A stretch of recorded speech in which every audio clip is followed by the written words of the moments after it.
Good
afternoon, baseball fan.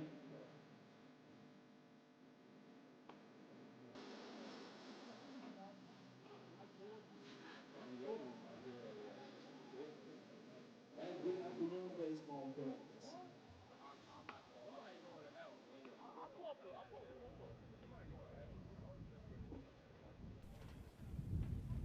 And good afternoon, baseball fans, and welcome to historic War Memorial Stadium, where this evening the Camels of Campbell University take on your North Carolina A&T Aggies.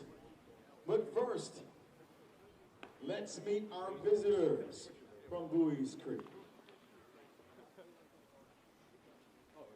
Leading off, the left fielder wearing 0, it's Joe Simpson. Batting second, the center fielder, number 1, Dalen Thompson. Batting third, the first baseman, number 25, Joey Morton. Batting fourth at shortstop, number 20,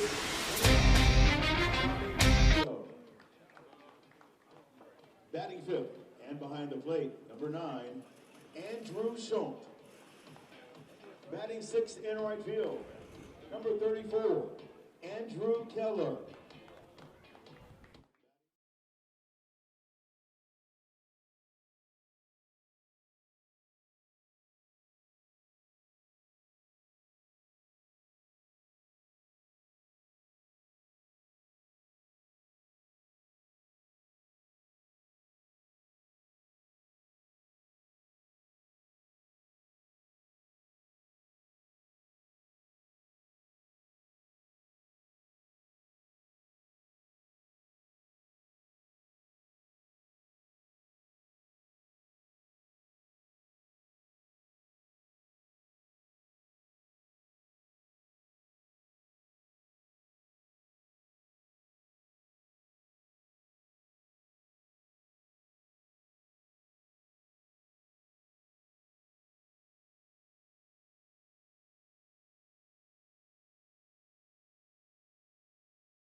Welcome into War Memorial Stadium on the campus of North Carolina A&T State University. The Aggies welcome into Campbell for a 3-game weekend conference showdown. We'll have it coming your way next on Flow College. Alongside my partner Corey Lima, I'm Ryan Stone. Corey, this is a monster series for both of these teams. Campbell comes in 9-9 in conference play, and with the start of the month of May, the conference tournament just a few weeks away. A&T 8-10, just a game behind. Both teams vying for that final spot for the conference tournament. Yeah, the conference tournament and all this heat is coming with the month of May. We're going to see a little bit of that heat this weekend. Two teams fighting to get into that CAA tournament. One team just a notch ahead with 9-9 record. One team 8-10. But both teams will decide their fate this weekend. Yeah, it's going to be a huge series, that's for sure. Both teams also trying to end losing streaks as well. A&T's lost 4 in a row. Campbell has lost 2 in a row. We'll have the first pitch coming your way next on Flow College. 6,000 universities. Why choose North Carolina A&T? We graduate more African American students in engineering, journalism, liberal arts, and agriculture than any other campus anywhere, period. Our grads earn more right out of school than all but one other UNC system peer. And 96% of Aggie alums say they wish they can do it all over again. Can you feel the pride? You will. A&T, always doing, never done. Back into War Memorial Stadium here in Greensboro, North Carolina, as we get you ready for the first pitch here between the Campbell Camels and the North Carolina A&T Aggies on game 1 of our 3-game weekend series. As we said in the open, Corey, big series for both teams, both trying to get into the conference tournament. You've got to be in the top 6 to make the CAA tournament in a few weeks. Campbell is currently sitting in that 6th spot at 9-9 in conference play. The Aggies 8-10, a game back. So if you're A&T, you get a chance this weekend to play Campbell, who's ahead of you, and you get a chance to play another team that's ahead of you next weekend. So you need both of these series. Yeah, you need both of these series because you got to face the big dogs at the end of the year. Yeah. First place, Northeastern Huskies. I've got some impact players of the game and impact keys to the series. If you're the Campbell Camels, you're going to have to apply offensive pressure early throughout the series. The Aggies don't seem to fare well when they're scored upon early. They've got to fight back into the game. So I think that's the key to their series. The Aggie bullpen is going to have to hold the line throughout the series.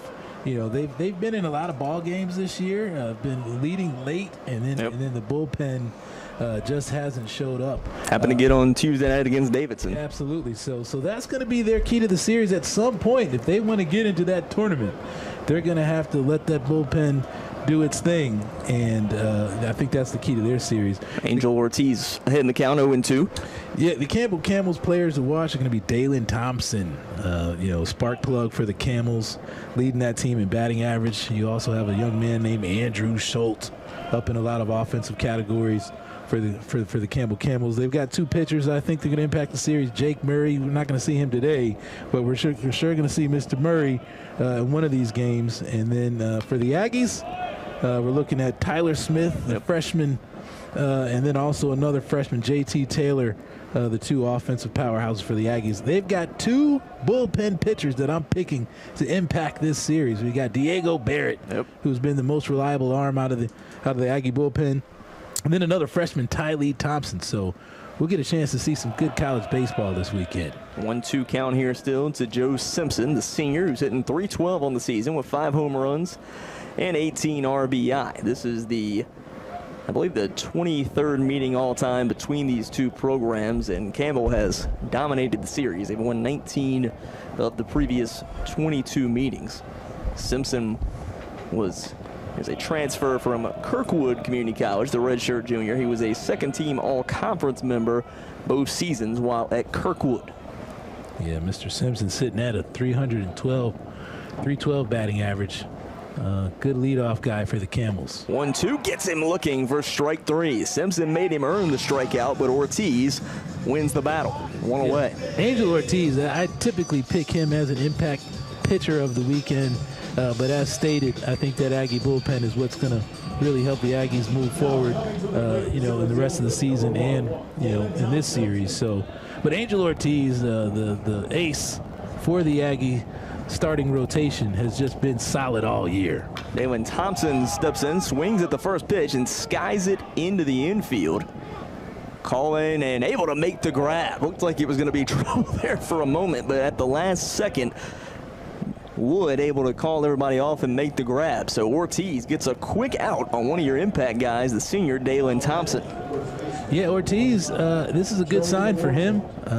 He's had starts this year where he's got roughed up early, but had some resolve and was able to stay in the ball game and give the Aggies a chance to win. But when he's jumped ahead and got outs and put zeros on the board, the Aggies have been poised to get that first dub of the series. So that strike on the inside corner there from Ortiz to Joey Morton, the junior, hitting .287, 9 home runs, 32 RBI. Yeah, Ortiz got 2 quick outs before I could even get through the impact. This one lifted down the left field line, hooking towards foul territory, and jumping, and he can't make the grab. What an effort out in left field by Savoy Edwards. The contact with the wall made him lose it. He was about an inch away from making SportsCenter top 10 with that one. Absolutely. Again, we've talked about these pads in the Aggie facility all year, giving defenders a chance to make plays, as we see Savoy Edwards going into the wall, but the wall causing him to drop the ball. Nice effort. Just couldn't squeeze.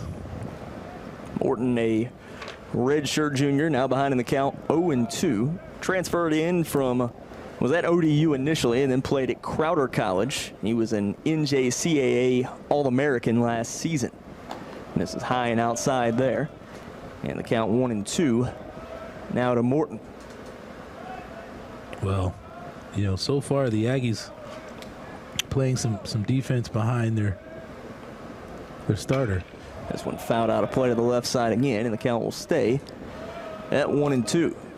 We didn't touch on the Aggie defensive statistic there, but I think they're at the bottom of the conference in fielding.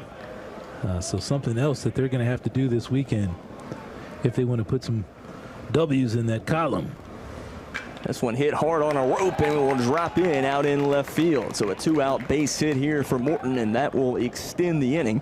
Puts a runner on now with 2 outs. Yeah, 71 errors on the season for this Aggie team. They're at 95.4% in terms of fielding percentage. Campbell's not a ton better, 62 errors on the season, 96% on the season, and these are actually the two worst hitting teams in the conference.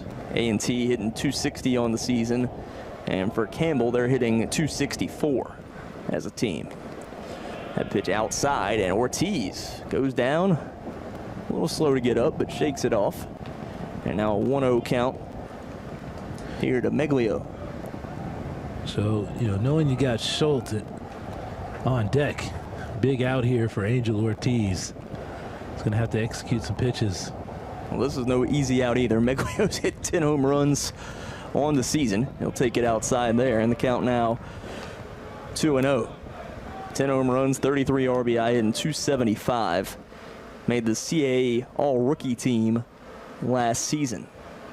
This is a Campbell program that's had some struggles this year, but they're typically one of the better programs. Again, I'm sure they're not comfortable with trying to fight to get in the tournament, sitting currently at that 6th spot. But, seeming to come together, had some dubs prior to their most recent losing streak. Well, the good thing for them is, you look at their starting lineup today, there's only 2 seniors in it, so both teams flashing some youth. This one fouled off and able to range over and make the sliding catch. Terrific effort from first. Over there, able to make the grab is Jason Campbell, and that will end the top of the first inning. 1 hit, no runs, no errors, and 1 left on base. Aggies will come to the plate for the first time in the bottom of the first inning. Next on Flow College.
Bottom of the first inning here at War Memorial Stadium in Greensboro. Corey Lima, Ryan Stone here with you. Campbell now in the field. Mason Smith, the sophomore, will get the start on the mound today for the Campbells. 4.72 ERA, 2-4 record on the season. In 47 2/3 innings, he has 48 strikeouts to just 24 walks. Opponent batting average of just .253. The first three batters he'll see, it'll be Bruce Weish, Tyler Smith, and JT Taylor. So the Camels counter with another, a similar strike-throwing pitcher like Angel Ortiz. Again, I don't think Smith is going to overpower you. Seems to be, from what I've heard through scouting reports, mid to high 80s for the fastball, but throws a lot of strikes. And so we're going to see a similar matchup. Let's see if the Aggies can have some offense, offensive production against a similar pitcher. Bruce Weiss, the freshman, will step in, hitting .279 on the season, 6 home runs, 24 RBI, on-base percentage of .417, and he's just gotten better and better as this freshman season has gone on. I'll take on the outside corner for strike one. Bruce Weiss has somewhat been quiet in terms of power, but again, we did see him hit 3 home runs in one game. He is part of the freshman youth movement for the Aggies. Weiss chasing the breaking ball down low there and quickly falls behind 0-2. Definitely is a guy to watch out for if you're the Camels. Let's see how he adjusts to this 0-2 count. Weiss will take low. Ooh, that was a good pitch there. You can tell he wanted it initially. Weiss moving the arms a little bit. Weiss at one point did lead the team in walks. I think he's at the top, if not still in the lead, but count evens up at 2-2 now. Has been part of the success for the Aggies there at the top of the lineup. In fact, he's tied with Tyler Smith. They both have 23 walks on the year. 2-2. Weiss hits that one off the nose of that. Nice glove work there from Smith, able to make the snag, and he'll give the little short flip over to first, and Weiss is retired. Yeah, those soft grounders over to second base sometimes are a tough play. That's a big out there from Mason Smith. You don't want to give the Aggies, get them going early. Able to jump off that mound and make the play for himself. This will bring Tyler Smith to the plate. The freshman having a phenomenal season. Certainly has to be in the running for CAA All-Rookie. 325 on the season, 8 home runs, 33 RBI, 11 doubles, and an on-base percentage of .412. And Smith takes low for ball one. Yeah, he's just a put-together ball player. He's been in the lineup the entire year, so the game plan from the beginning was to give him opportunities, and he's made the best of them. Foul that one off to the first base side. Count evens up at 1-1. When you've got freshmen that put up those kind of numbers, there's always a worry, for coaching staffs. Yeah. In the days of the transfer. Well, I think, I think if Coach Hall is being honest with himself, I think they knew they had a chance to be competitive this year. But they got off to such a rocky start in the non-conference. I think they're probably pretty pleased with what they've done in conference play. Well, I mean, we are at the end of the year. We've got 3 weekends of ball left, and if you're the Aggie staff looking at their scheduling, you hope that these young freshmen, this younger ball club, were able to learn from that non-conference season. They did face some of the stiffest competition in the country during that non-conference. And there's been flashes of brilliance all year from this ball club as we see Smith work the count here in his favor, 3-1. Takes low again for ball 4, and Tyler Smith will draw the 1-out walk. So that'll put a runner on here for the Aggies. And that'll bring JT Taylor to the plate. The redshirt freshman hitting .323, and boy, has he been hot lately. 10 home runs, 38 RBI on the year now. These first 3 guys in the Aggie lineup are all freshmen. It's tough to believe. JT Taylor winning an award earlier in the week at the Aggie ESPYs. I'll confirm what that award was. I think it was maybe Male Athlete of the Year for the Aggie Athletics Department. But has just shown his abilities the entire year. Taylor chops it foul to the third base side. Falls behind in the count 0-1. Has I think started the year at second base, was moved to short, and has played well from shortstop. He's provided defensive support, offensive support. So definitely a guy to watch, and the Camels have this. Chops that one back up the middle, and the only play is going to be at first. Taylor is retired. Tyler Smith does move to second, so it puts a runner in scoring position for the Aggies with 2 outs. And that'll bring Andrew Tinsley, the junior, to the plate. Yeah, just another one of those kind of nubbed ground balls, just getting just beyond the pitcher. Really nice play there by the second baseman, Jet Music, on the shift there that time. Yep. Tell me a better name in college baseball than Jet Music. Oh, yeah, there's all kinds of great names in this game. Swing and a miss there for Tinsley for strike 1.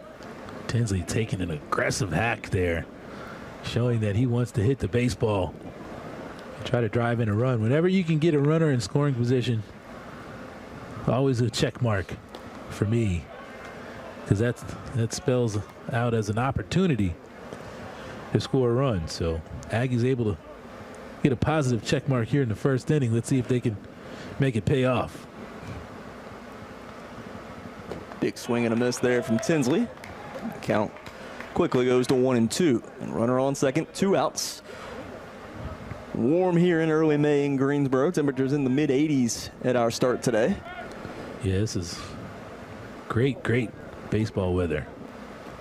Now low and outside, and the count evens up 2-2. This game moved up to 4 o'clock today due to concerns for possible storms tonight. And then tomorrow will now be a double header starting at 11 a.m. because of concerns for storms and rain on Sunday. Hey, these guys want to get to the tournament.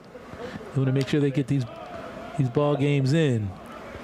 And if you're a member of the coaching staff, both coaching staffs having to work together, a lot of communication.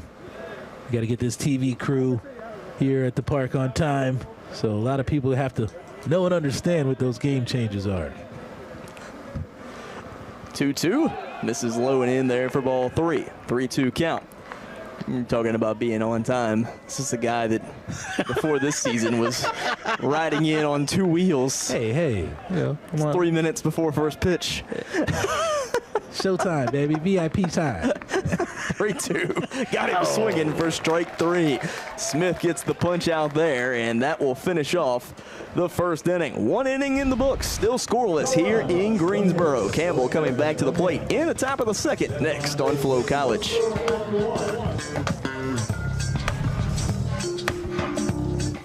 6,000 universities. Why choose North Carolina A&T? We graduate more African American students in engineering, journalism, liberal arts, and agriculture than any other campus anywhere, period. Our grads earn more right out of school than all but one other UNC system peer. And 96% of Aggie alums say they wish they can do it all over again. Can you feel the pride? You will. A&T, always doing, never done.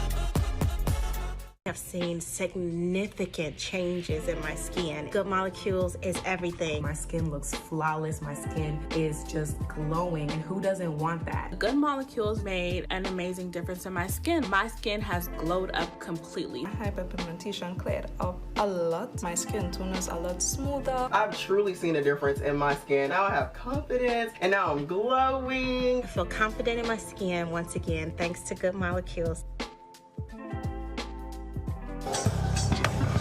Top of the second inning at War Memorial Stadium in Greensboro. Corey Lima, Ryan Stone here with you, still scoreless. Each team with 1 base runner there in the first inning, but nothing doing. Angel Ortiz back out on the mound for his second inning of work. Yeah, we've got a few other decent Camels coming to the plate here. Andrew Schultz. Schultz, Keller, and I believe that's Oster that's due up here. Yeah, we've got College of Charleston next weekend, so definitely exciting. Yeah. In terms of conference play, it's a pretty interesting stretch down the season. Campbell and College of Charleston are both 9-9. Yep. So both are a game ahead of A&T, and these are 2 series that you're going to need if you're A&T, if you're going to play yourself into the conference tournament. Just the inside corner there for strike 1. All 3 teams control their own fate in the next 2 weekends, battling probably for that 5th and 6th spot in the tournament. Swing and a miss quickly, and Ortiz ahead in the count, 0-2. The interesting thing is that A&T, even though they got off to such a tough start in the non-conference this season, they have a chance to win more games in conference play this year than they won last year. In fact, a win today would match the amount of conference wins they had last season when they went 9-17. Yeah, there's another ball club that the Aggies faced, William and Mary, in a similar situation. Not the most successful non-conference season, but right there at the top of the CAA standings. Got him looking for strike 3. Angel Ortiz with the strikeout, and it's 1 away.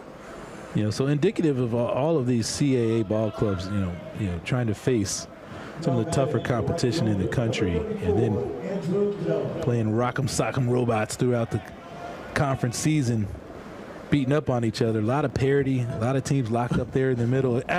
There's a lot of parity. I was about to say there's a lot of parity except for at the top. Northeastern is up there by themselves. That one just out of reach for Savoy Edwards that time, and will go down as strike 1 here to Andrew Keller, the freshman, hitting .224 on the season, 2 home runs and 8 RBI.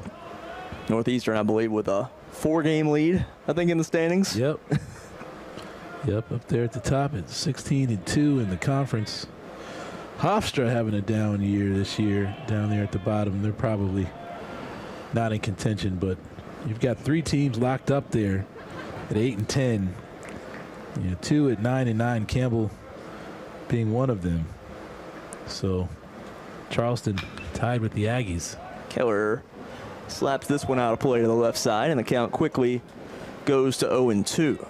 So, yeah, when you start looking at those scenarios, you start thinking about tiebreakers, who's going to hold a tiebreaker over who. So, big 2 weekends here for the Aggies. Camels. You probably, essentially the way it's looking, you're going to need 13 or 14 wins essentially to get in conference play, to get into that 6th spot. So, and even then you may not be guaranteed because there's such a jumble there in the middle with the 9-9 and 8-10 teams. You may still need help in terms of tiebreaker, but we'll see. You got Stony Brook there that's going to hold the tiebreaker over the Aggies. They're at 8-10 as well, but they want Stony Brook to lose. And gets him looking on the inside corner for strike 3. Angel Ortiz dealing early on, and it's 2 away. Yeah, Angel Ortiz just executing those pitches, staying right there. The Camels, taking a lot of pitches. I've seen maybe 2 or 3 called strike 3s with no swings. So Ortiz has an effective breaking pitch today. Jonah Oster takes ball 1 up high as he steps in. As a pitcher, he's kind of dominated the lineup so far. You've got 3 guys right here at the bottom of this Camel lineup. You can't allow them to hurt you. Oster fouls that pitch back, and the count evens up at 1-1. We've watched a few games where, we've named impact players of the series, and we're expecting those guys to have the impact, and then the 7, 8, 9 guys end up being the ones that hurt you. You name the impact guys. Don't we this. Don't we this when you're wrong. Hard hit ball towards third. Wood makes the stop and fires it over to first in time, and it's a 3 up, 3 down. Top of the 2nd inning. Still scoreless here in Greensboro. Aggies coming back to the plate in the bottom of the 2nd inning. Next on Flow College. A land-grant university started small. How did it grow into the nation's largest HBCU? It is a gateway for people to change their lives. Explore the history and legacy of North Carolina A&T. You have produced some of our nation's finest leaders. With its deep roots in agriculture and a focus on STEM education. This is Generation A&T. Our blues make us gold.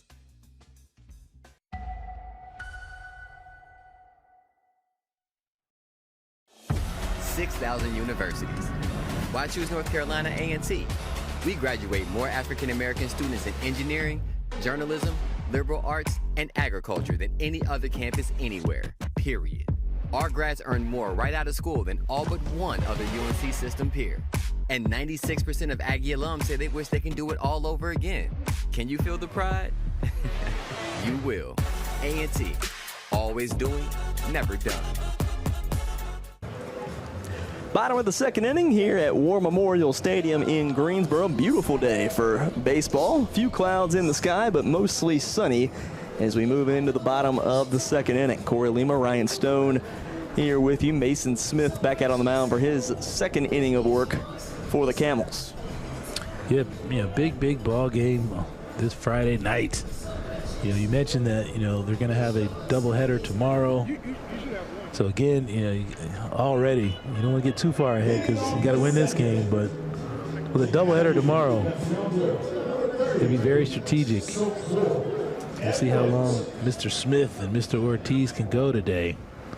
Yeah, I think you bring up a good point there. You may see both teams try to stretch these guys a little farther than they normally might. I mean, so far both of them have thrown strikes. And the defense has made plays. So we're knotted up. 2-0 count here to Savoy Edwards, another freshman bat in that Aggie lineup that Edwards, at times. He's shown potential, that's for sure, this season. The Greensboro native swinging a miss there for strike one. 2-1 count. Average at 248, 3 home runs, 22 RBI. He's been as high as 280. This is low and in. And he moves ahead in the count 2-1. Yep, he's shown some offensive abilities, and he plays a big left field and has gotten better just about every game. He'll lift this one back out towards left field, ranging over towards the line and able to make the grab out there in left is Simpson, and it's one away.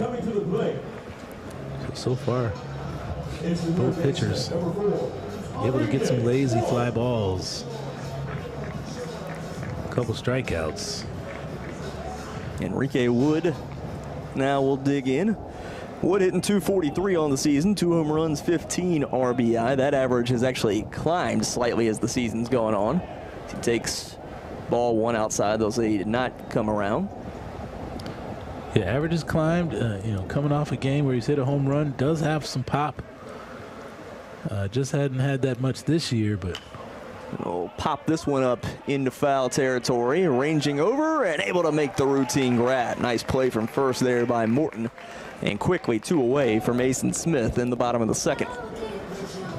So yes, again, this is just what starting pitchers do. Both guys able to, how many pop-ups have we seen in foul territory? That's at least 3. That's it. Where they've been able to get a quick, easy out, due to, some good defense from their teammates. Nick DiCarlo, the junior, will step in, hitting 259, and he takes it off the leg there. Yeah, didn't even flinch. So he'll get put on with 2 outs. DiCarlo is 12 of 16 on stolen base attempts on the season. We'll see with 2 outs if they get aggressive here or not. Christian Amaro now will come to the plate. Yeah, DiCarlo has been caught stealing, a few times, but still is probably their best chance at swiping a bag.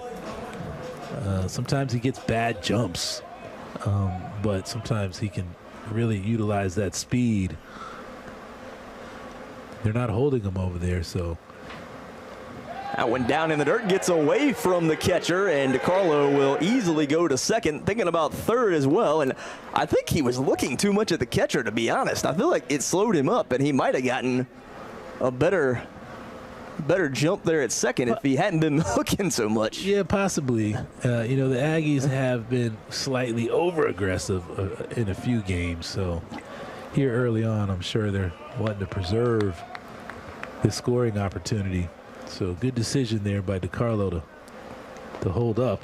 Amaro will take on the inside corner, and the count evens up at 1-1.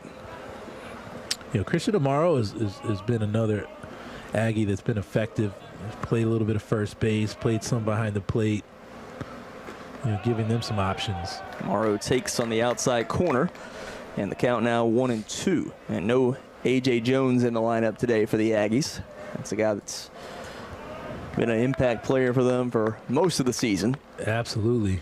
Maybe he'll get a chance to come back. Wing and a miss there for strike 3 as Mason Smith gets another strikeout. 2 innings in the books, still scoreless here in Greensboro. We'll move to the top of the 3rd inning next here on Flow College.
Top of the 3rd inning at War Memorial Stadium in Greensboro. Corey Lima, Ryan Stone here with you. Angel Ortiz back out of the mound for his 3rd inning of work. He's been strong so far, surrendered just 1 hit early on.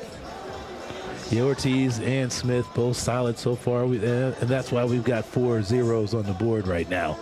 So, again, both teams, saying the Camels needed to apply some offensive pressure early. Neither team's been able to do that right now. Not so far. We've seen a couple guys get into scoring position, but both times it's been with 2 outs. So, but typically when you turn that lineup over, guys have seen some pitches. So let's see if Ortiz and the Aggies, as they approach the top of that lineup, kind of change. Karpowitz takes the first pitch on the outside corner there for strike 1. Number 8 hitter in the order, the sophomore hitting 135 on the season. This is 12th start of the year. Ortiz a little up on that breaking pitch. Yeah, Karpowitz, surprising that he hasn't played as many games, but his batting average is a little low. But he's a Gaston College and Illinois State transfer. Takes outside and low, and the count will go to 2-1. You can tell the Camels have some confidence in the sophomore. Another baseball big body guy in the box. Outside and low again is 3-1. So, not the guy you want to walk if you're Ortiz with a 135 batting average. No, because the number 9 guy in the order is actually a pretty good hitter for this Campbell team. That one's going to... I'll say it hit him. I think, yeah. Well, it was ball 4 either way. So he gets put on. And that'll bring Jet Music, the freshman, to the plate. Hitting 286, 3 home runs, 10 RBI. That is a pretty cool name. Music, the freshman from Clayton, North Carolina. So let's see if the Camels put on some bunt activity here with their 9-hole hitter. Ortiz will throw over. The Aggies giving. Karpowitz has only stolen once this season. And the Aggies have on a decent defensive shift here. Well, yeah, looks like they're gonna, yep. Squared to bunt, pulled back though to take strike 1. 0-1 count. That's the appropriate play. That'll get Corey Lima going. No doubt about it. See if the Camels can make their offering early here. Make an early offering to the baseball gods. And typically you're going to get rewarded, but... Okay, I know of one baseball god. Can you name any of the other ones? Oh, man. I know you've got... We got God himself. Does he count as a baseball god? Absolutely. He's the. I wasn't. That's not who I was counting. So I guess 2. I was counting Joe Boo. Oh well, Joe Boo is everybody's favorite. As the count evens up 1-1. Joe Boo's everybody's favorite. I don't know about the guy in The Natural. Was there is there a lightning god there? Maybe is Babe Ruth? Is he? Is he a baseball guy? Is that who he was trying to? No, I'm just saying. Is Babe Ruth a baseball guy? Throws over to first. Possibly. Possibly. I don't know, though. I don't know, because, I lived in the Atlanta area. Babe is a bad dude, but Hammer and Hank. Okay, I mean, that's another one you could put up there. Yeah, he's up there now with the rest of them. Like, you a big Star Wars fan? Nah, I mean, you like the Jedi? Yeah. Okay. Like when the Jedi pass away, they kind of go to the Jedi realm. Yeah. Yeah. Well, that's kind of why I was making the point about Babe Ruth. Yeah, there you go. Been dead for so long that maybe he's ascended to that point. They're both up there. Swinging a miss there from Music, and the count will even up at 2-2. You got the Babe and Hammer and Hank up there with their Jedi swords, but they're not bunters. No. So I wouldn't call them. Well, I don't think. How many of the truly great baseball players are considered bunters? I'm just. Hey, you got Ty Cobb. Ty Cobb was the first one that comes to mind. Swinging a miss there for strike 3, and it's one away. Nice pitching there from Ortiz. Willie Mays is up there now. Yep. A lot of the old school passing on. Ortiz with a big strikeout going up top against Jet Music. So now back to the top of the order as Joe Simpson will step in. Runner on first, one out. Throw over to first. Not in time. It's a good pick there by Jason Campbell. Sometimes those little throws over to first, if you misthrow one, now you got a runner on second. Simpson will take that a little low. Count goes to 1-0. Yeah, this umpire behind the plate doesn't like the low pitch, but both guys are able to locate right there at the knees. Not getting that call right now, but they could definitely get it at the end of the game if they keep peppering the bottom of the zone. This one lifted by Simpson back out towards left field, and it is long gone. A 2-run blast for Simpson with one out here in the top of the third inning. Simpson with his 6th home run of the season, and the Camels take a 2-0 lead here in the top of the third. Yeah, that pitch seemed to maybe stay up a little longer than Ortiz would have liked.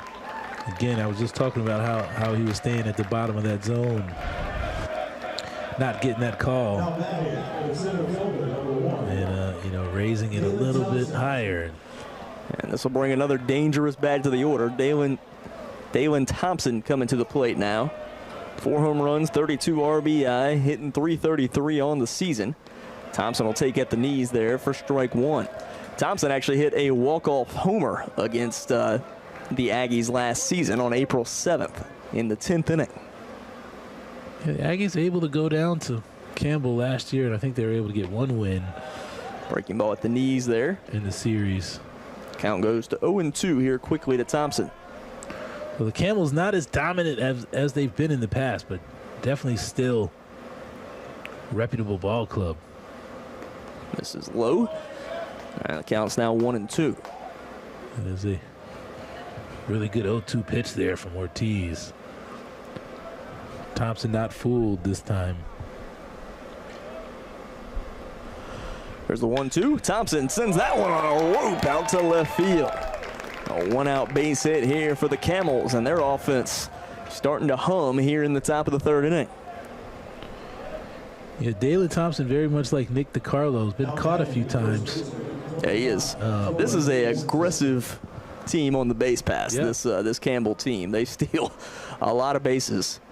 On the season, they've stolen 92 bases, so they're stealing over 2 bases a game. Well, if you're Ortiz, you're going to have to continue to try to hold that runner at first and give your catcher some kind of a chance to throw him out. Throw over to first.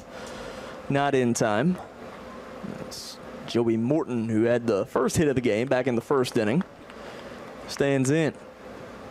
Morton hitting .292 on the season now. He'll take low and in. Count 1-0. Yeah, some people teach, keep the ball in the glove, don't hold the ball in your hand. I always preferred having the ball in my hand so you can, give him a little quick pop over to first, rather than the kind of deliberate step over. It's effective. You're holding the guy over there, but sometimes if you got the ball in your hand, you can catch a guy just moving off the base just lackadaisically and pop him real quick. Boom. Quick out. Breaking ball misses up a little bit, and it's now 2-0 here to Morton. So Ortiz getting behind in this count here, needing a double play. One of those really good breaking pitches can get you that ground ball. 2-0. It's on the inside corner there for strike one. 2-1 count. Yeah, I don't think Morton liked that pitch. You could kind of tell. He kind of flinched on it a little bit. There you go. A little quicker move over there. Trying to keep. He's throwing as many over there as he has at the plate in this at bat so far. Well, you can tell. You can tell the Camels are getting ready to try to call a play here. Try to get something going. Ortiz knows it too. Did I say the same amount? That makes it more.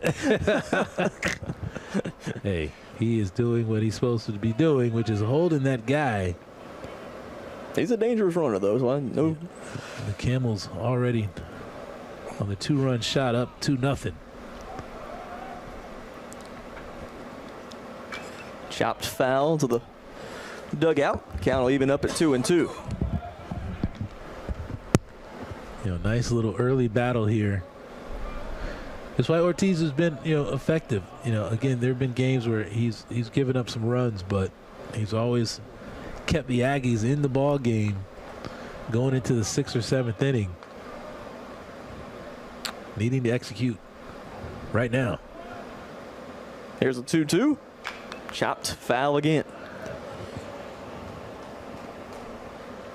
Yeah, good AB here by Joey Morton for the Camels. Fighting at the plate.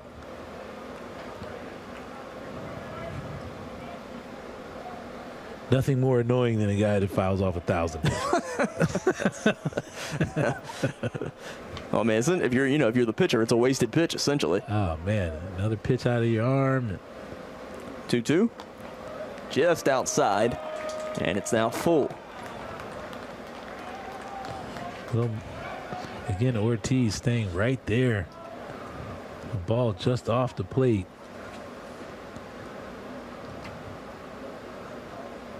That's where you want to be to draw some of these weaker swings. On the move and gets him looking for strike three. So Amaro will concede second with a strikeout there.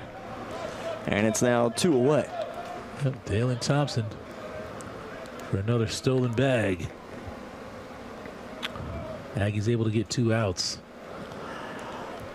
So if you can keep the damage here, this Aggie offense that at times is one of the better offenses in the conference, but again, looking at the conference statistics, I think they're kind of near the bottom in terms of batting average. They are at the bottom, I believe. But they can't hit the ball when they seem to be motivated. So let's see if Ortiz can record one more out here.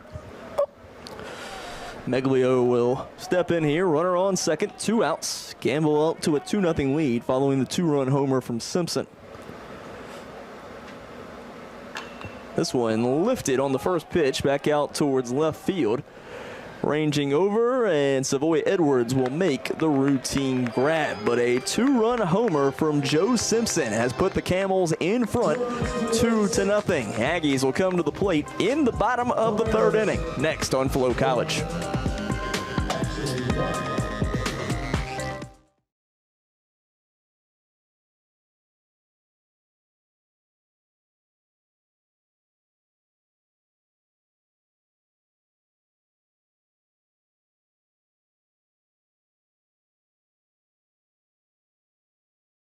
Well, hey, I'm one of those, again, I love watching baseball for several reasons. Obviously we've been talking about this conference tournament race that we're going to get a chance to witness. Like to see who's going to emerge as the batting average leader on the team. You know, there's some kind of internal battles that are going on both teams. You know, who's gonna finish the year as the big man on the ball club? You know, so we get a chance to watch some of those battles. But I always love watching shutdown innings. Mason Smith presented with his first opportunity to shut the Aggies down. I was actually one person ahead here. Jason Campbell, the number 9 hitter in the order, leading off this inning. Campbell, the number 9 hitter in the order, leading off this inning. And this is high and outside there to Smith. And the count evens up 1-1. I mean, I like to, you know, keep so many of my own statistics that are not in the book there. I wish I would have kept my shutdown inning stats for all the teams this year. Always fun to watch. Again, you know, I don't know how it happens, but it seems like teams score. You know, they punch back. A little bit of a relaxing and, yeah, a little bit of, I guess, incentive as well. Swing and a miss there that time from Campo, and the count goes to 2-2. Definitely a little easier to pitch, you know, with a lead. Campo takes low and in, and it's now a full count. I mean, you feel like, you know, you just got some cushion. So when your team scores offense, you know, scores runs for you, then you can, you know, execute a little better. Inside, and a walk to lead off the inning here for Campo. So we'll see if the Aggies go small ball here with Weish coming to the plate or not. Yeah, I would go with it. You know, we know your answer. You only have so many opportunities, man. I mean, to get runners at second base with less than 2 outs. And I'm just of the opinion that you should do it every time. You know, particularly when, you know, I think the Aggies are towards the bottom in terms of offensive production. So, but you got a big bat at the plate. You got a kid that could definitely make something happen for you. So I understand both sides. But a little small ball here, setting the table, you know, for Tyler Smith would be my preference. But again, Bruce Weiss, looking at 2 balls here, could potentially get 2 base runners. I want to show your hand too early. 2-0 count here, though. And there's that. Weiss hits a hard ball to second, and a little bit of a misstep there on the back, and he gets in safe. A little bit of luck there for the Aggies. A little bit of luck. And that'll put runners on first and second with no outs. And that's going to go down as an E4, I believe, or an E6. Probably maybe an E6. I don't know if we have that replay. Here comes the replay. Yeah, that's just not 100% sure. By the Camels, you know, that is definitely going to be an easy. He didn't catch it clean. I don't know though. He might have snuck that foot back in there before Weiss got there or Campo got there. They want to take a look. Well, they're actually looking at the eyes of the catcher, Andrew Schultz. It's like he maybe got some dirt in his eyes. They are going to go look at it. But I think close play there at second for sure. You know, definitely a gimme from the Camels because that is you can't get more routine than that. That is a routine double play. Hence why I'm always in favor of bunting. But the Aggies might have snuck away with a gimme on that play because that was definite troubles in the exchange at second base. I think that technically, you know, as long as the out doesn't happen here, right. I think that has to go down as an E6 because, I mean, the throw wasn't great, but it was just him not catching it clean. Right. I mean, it was that easy. Sometimes when the play is right there, you tend to not put as much emphasis on the throw, and it appeared that throw pulled him off of the bag, but that little back right here. Here's the back look. tap. Little back tap. Let's see if he's able to get it there before. Close. Ooh, it's close. Oh, yeah, maybe just beat him. Beat him. Foot's on the bag right there, and his foot's not on the bag, so I think he's going to be called out. Nice recovery there if that ends up being the case there for the shortstop Meglio. Well, hey, good job by the crew to make sure that it's reviewed. Again, we've watched these all year. There's been some discrepancies on certain plays. You think that when you have these reviews that, the umpires are always going to get it right. Sometimes I watched a few big league plays this year. where it was clear on the camera, but they didn't overturn it. So we'll see. It's a toss-up, even with the replay.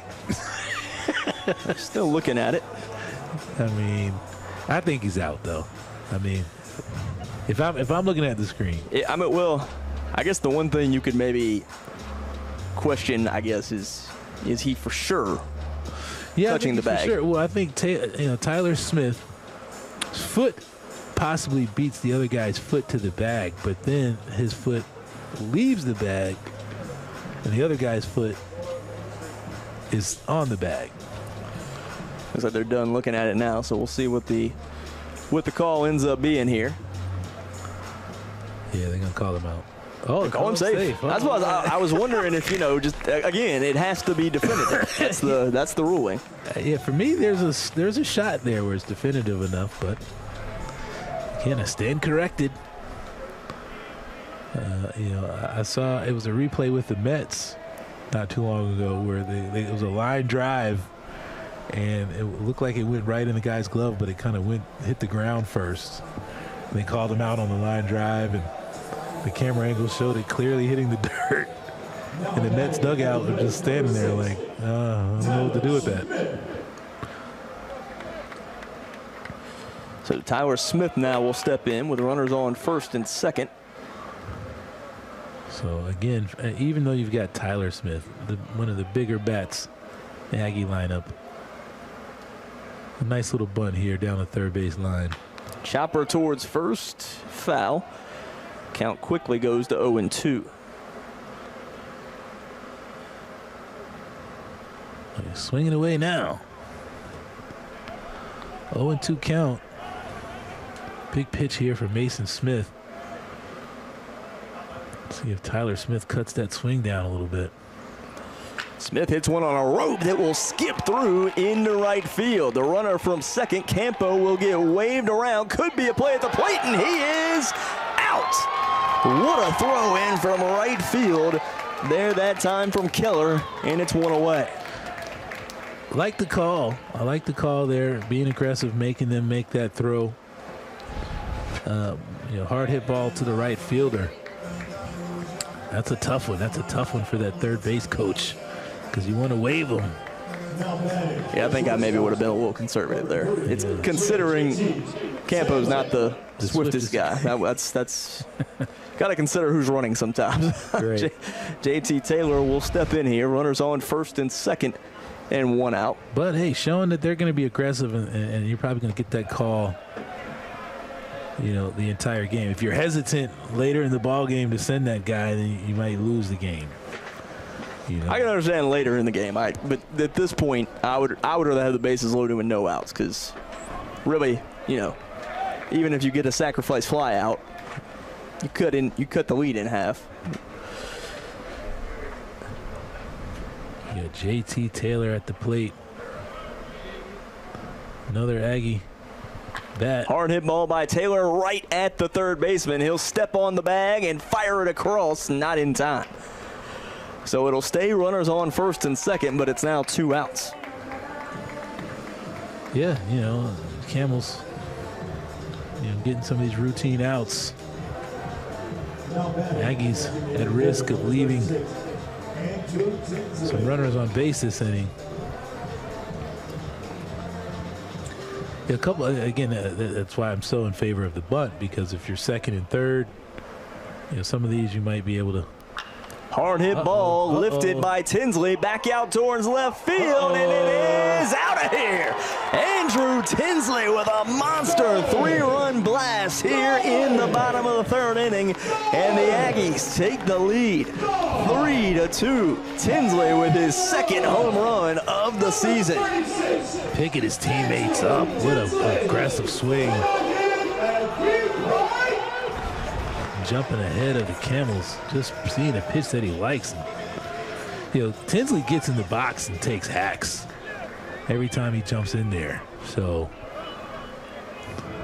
putting his team ahead here in the first, third.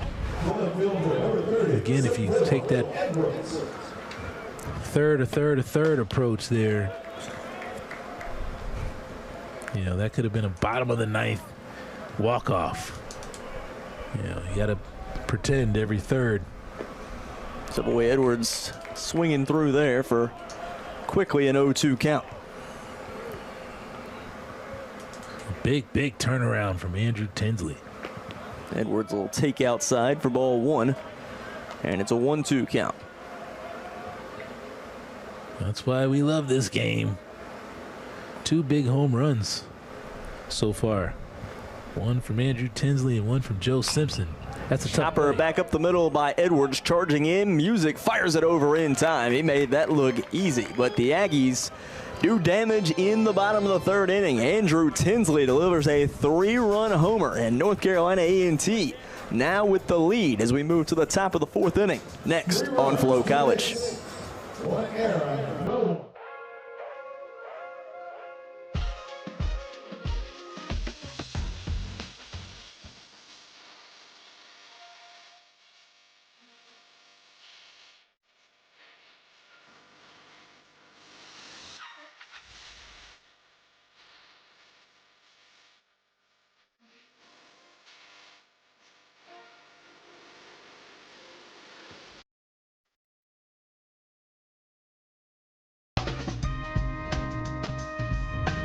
It's easy to forget that before they were known as heroes, they were young people just like all of you.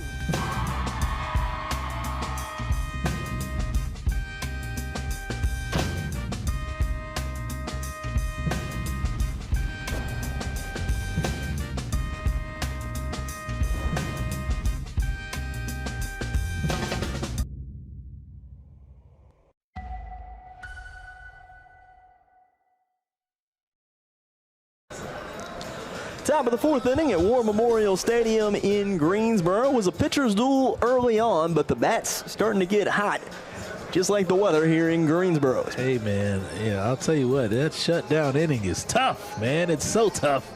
Mason Smith was a pitch or two away from getting that shutdown inning, and just like that, the Aggies throw 3 up on the board. So now we've got Angel Ortiz presented with his shutdown inning opportunity. Let's see if he can pull it off.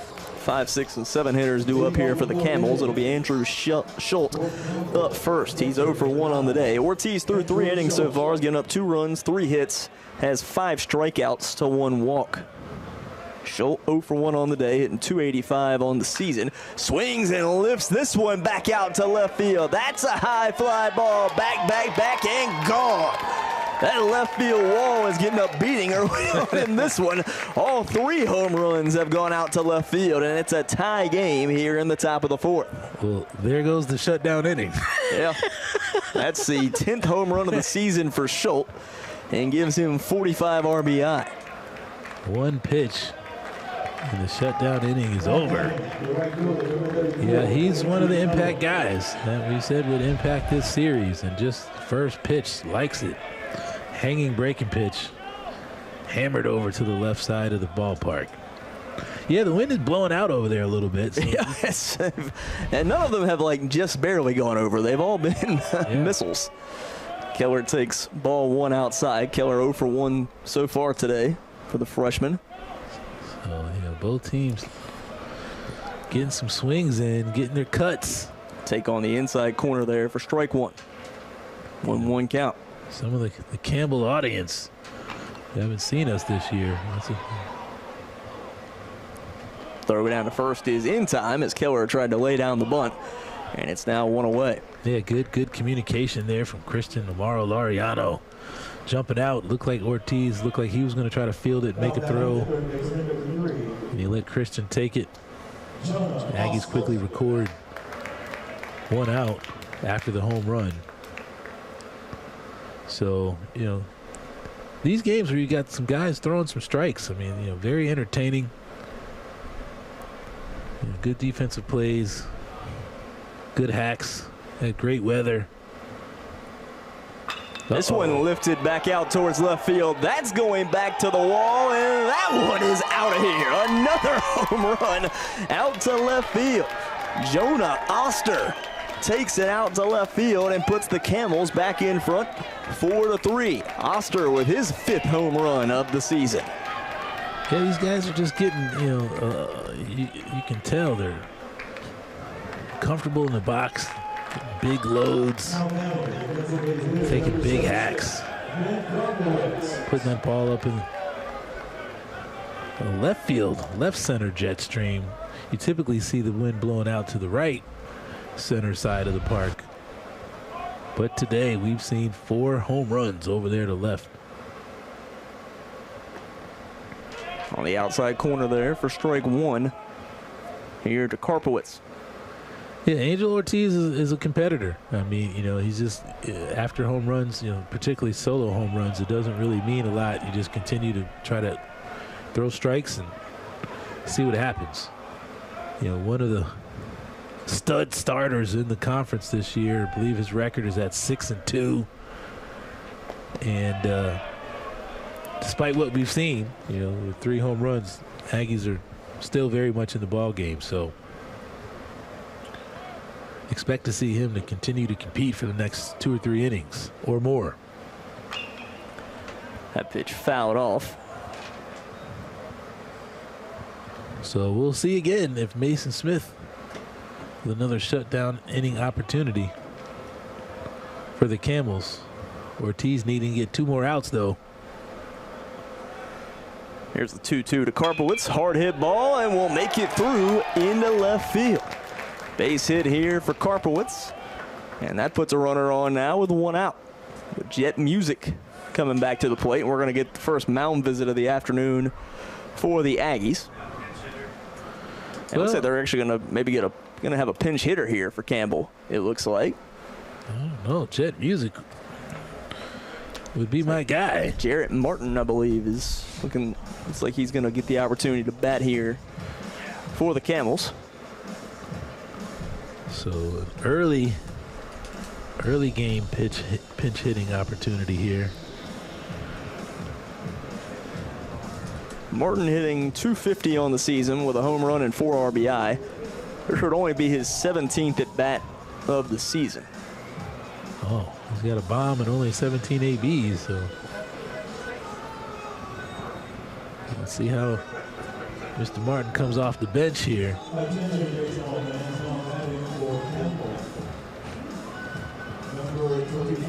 So Ortiz having to face a new guy.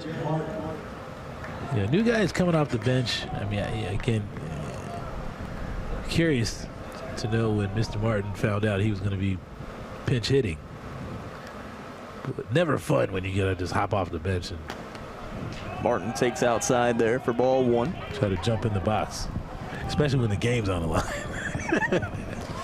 But early in the game, ahead in the count. Throw over to first. Not in time. 1-0 count to Martin.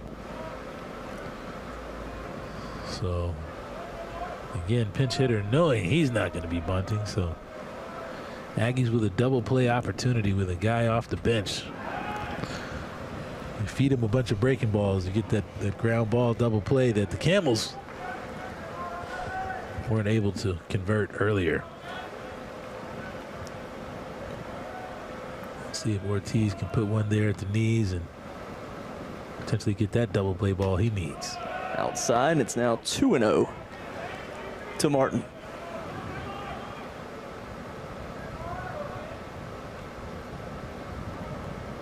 Two-0 count, though. Let's see what Ortiz goes with here.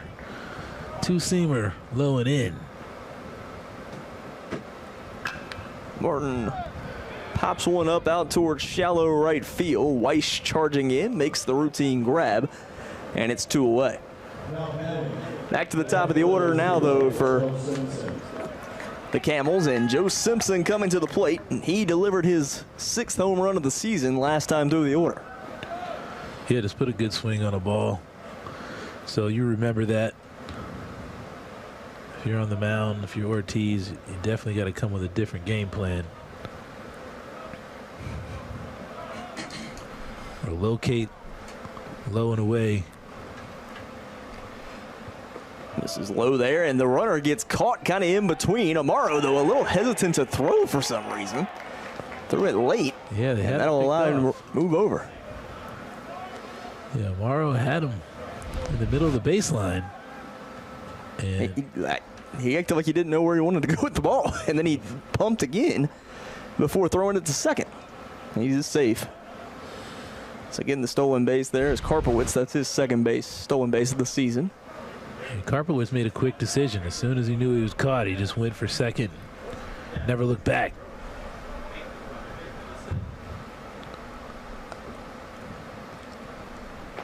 Breaking ball to the inside corner there, and the count evens up 1-1 to Simpson. So big AB here for Ortiz and Simpson. Big AB for Simpson. A runner in scoring position, a chance to tack on one more with 2 outs. Ortiz will look the runner back at second. And the Aggie infielders almost playing in the outfield there. You get Tyler Smith and JT Taylor on the grass preparing for a hard hit ball. Here's the 1-1. This one's lifted back out towards left field as well. This one's going back, and Simpson has done it again. His second home run in his many at-bats, and Campbell has now opened up a 3-run lead, 6-3 here in the top of the 4th inning. That is 3 home runs already for the Camels. Yeah, not quite sure their approach on Simpson. Yeah, it seemed like the same pitch. I don't know if that was a hanging breaking ball. We'll see here in a second. No, that was a fastball in that he just turned on. Had some movement on it. So Simpson now with 7 home runs and 22 RBI on the season. Having himself quite the day here in Greensboro. Thompson swings through there for strike 1. Yeah, Simpson is just seeing what's coming from Ortiz. Again, that second rotation in the lineup. I'll say he did go around there for strike 2. Thompson did not like the call. Well, that's actually the 3rd rotation in the lineup. So the Camels have seen Ortiz a few times. It gets a little tougher. And just a little slap swing as he backed out of the box there from Thompson, but it was a tough play back up the middle there for Tyler Smith. And the runner will reach, and the inning will continue. Yeah, I mean, the Camels are just hitting the baseball. Second kind of chinky hit there from Dalen Thompson. Not sure how much longer you can continue to stick with Ortiz. Well, I mean, Ortiz has been here before. I'm sure it's getting closer, though. Activity is starting down in the pen. Unable to get that last out in this inning. This is low and in here for ball 1 to Morton. If he's able to get one more out, I'm sure that they'll probably stick with him for another inning or 2. This is kind of where he's been all year. Sometimes those big innings have been at the front end of the game. Right now they're kind of happening in the middle part. Morton fouls that one off, and the count will even up at 1-1. But there haven't been any errors. It's just been all solid contact from the Camels.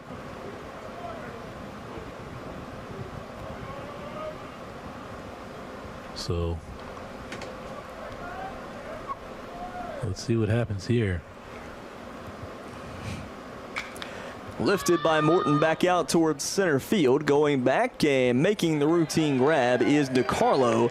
And that will end the top of the 4th inning. But the Camels add 4 runs on 2 home runs here in the top of the 4th. They now lead 6-3 as we move to the bottom of the 4th inning. Next here on Flow College.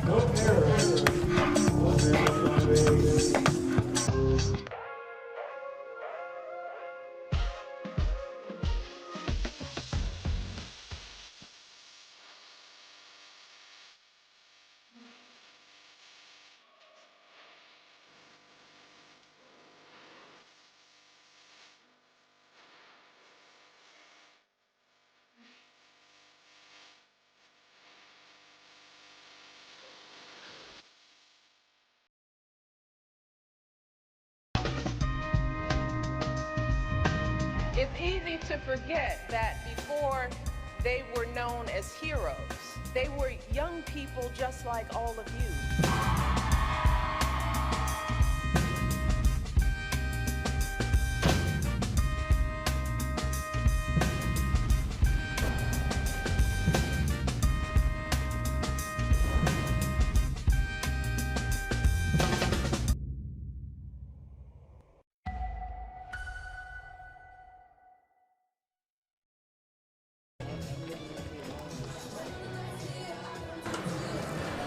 Bottom of the fourth inning here at War Memorial Stadium in Greensboro. Corey Lima, Ryan Stone here with you. 6-3 lead now for the Campbell Camels in game one of this monster three-game weekend series. Campbell currently 9-9 in conference play.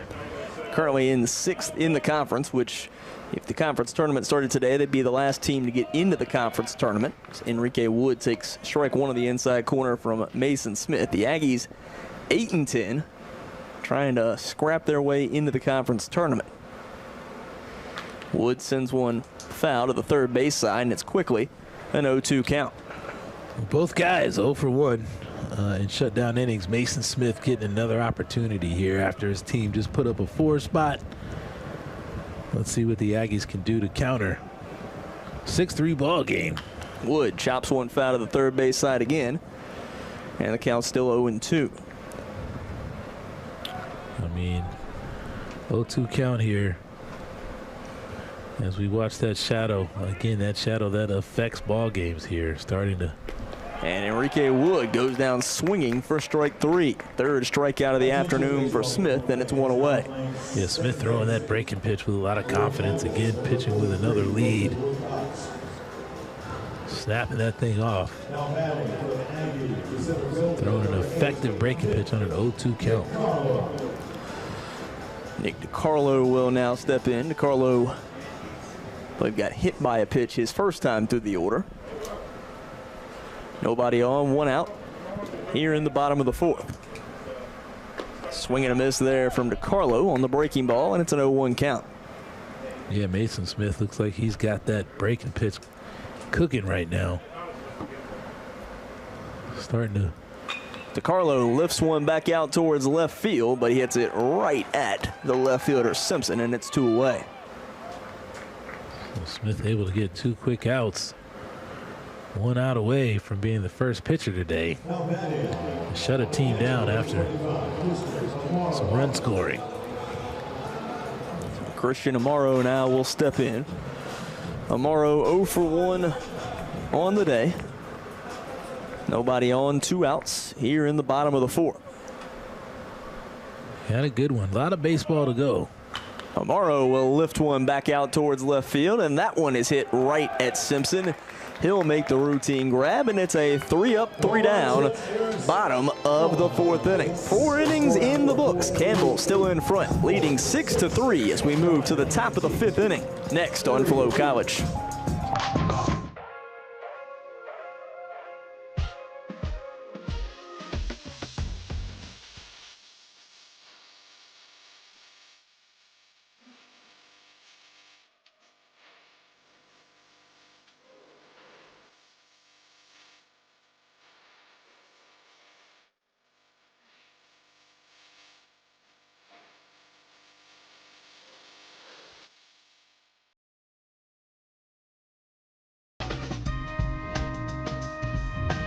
It's easy to forget that before they were known as heroes, they were young people just like all of you.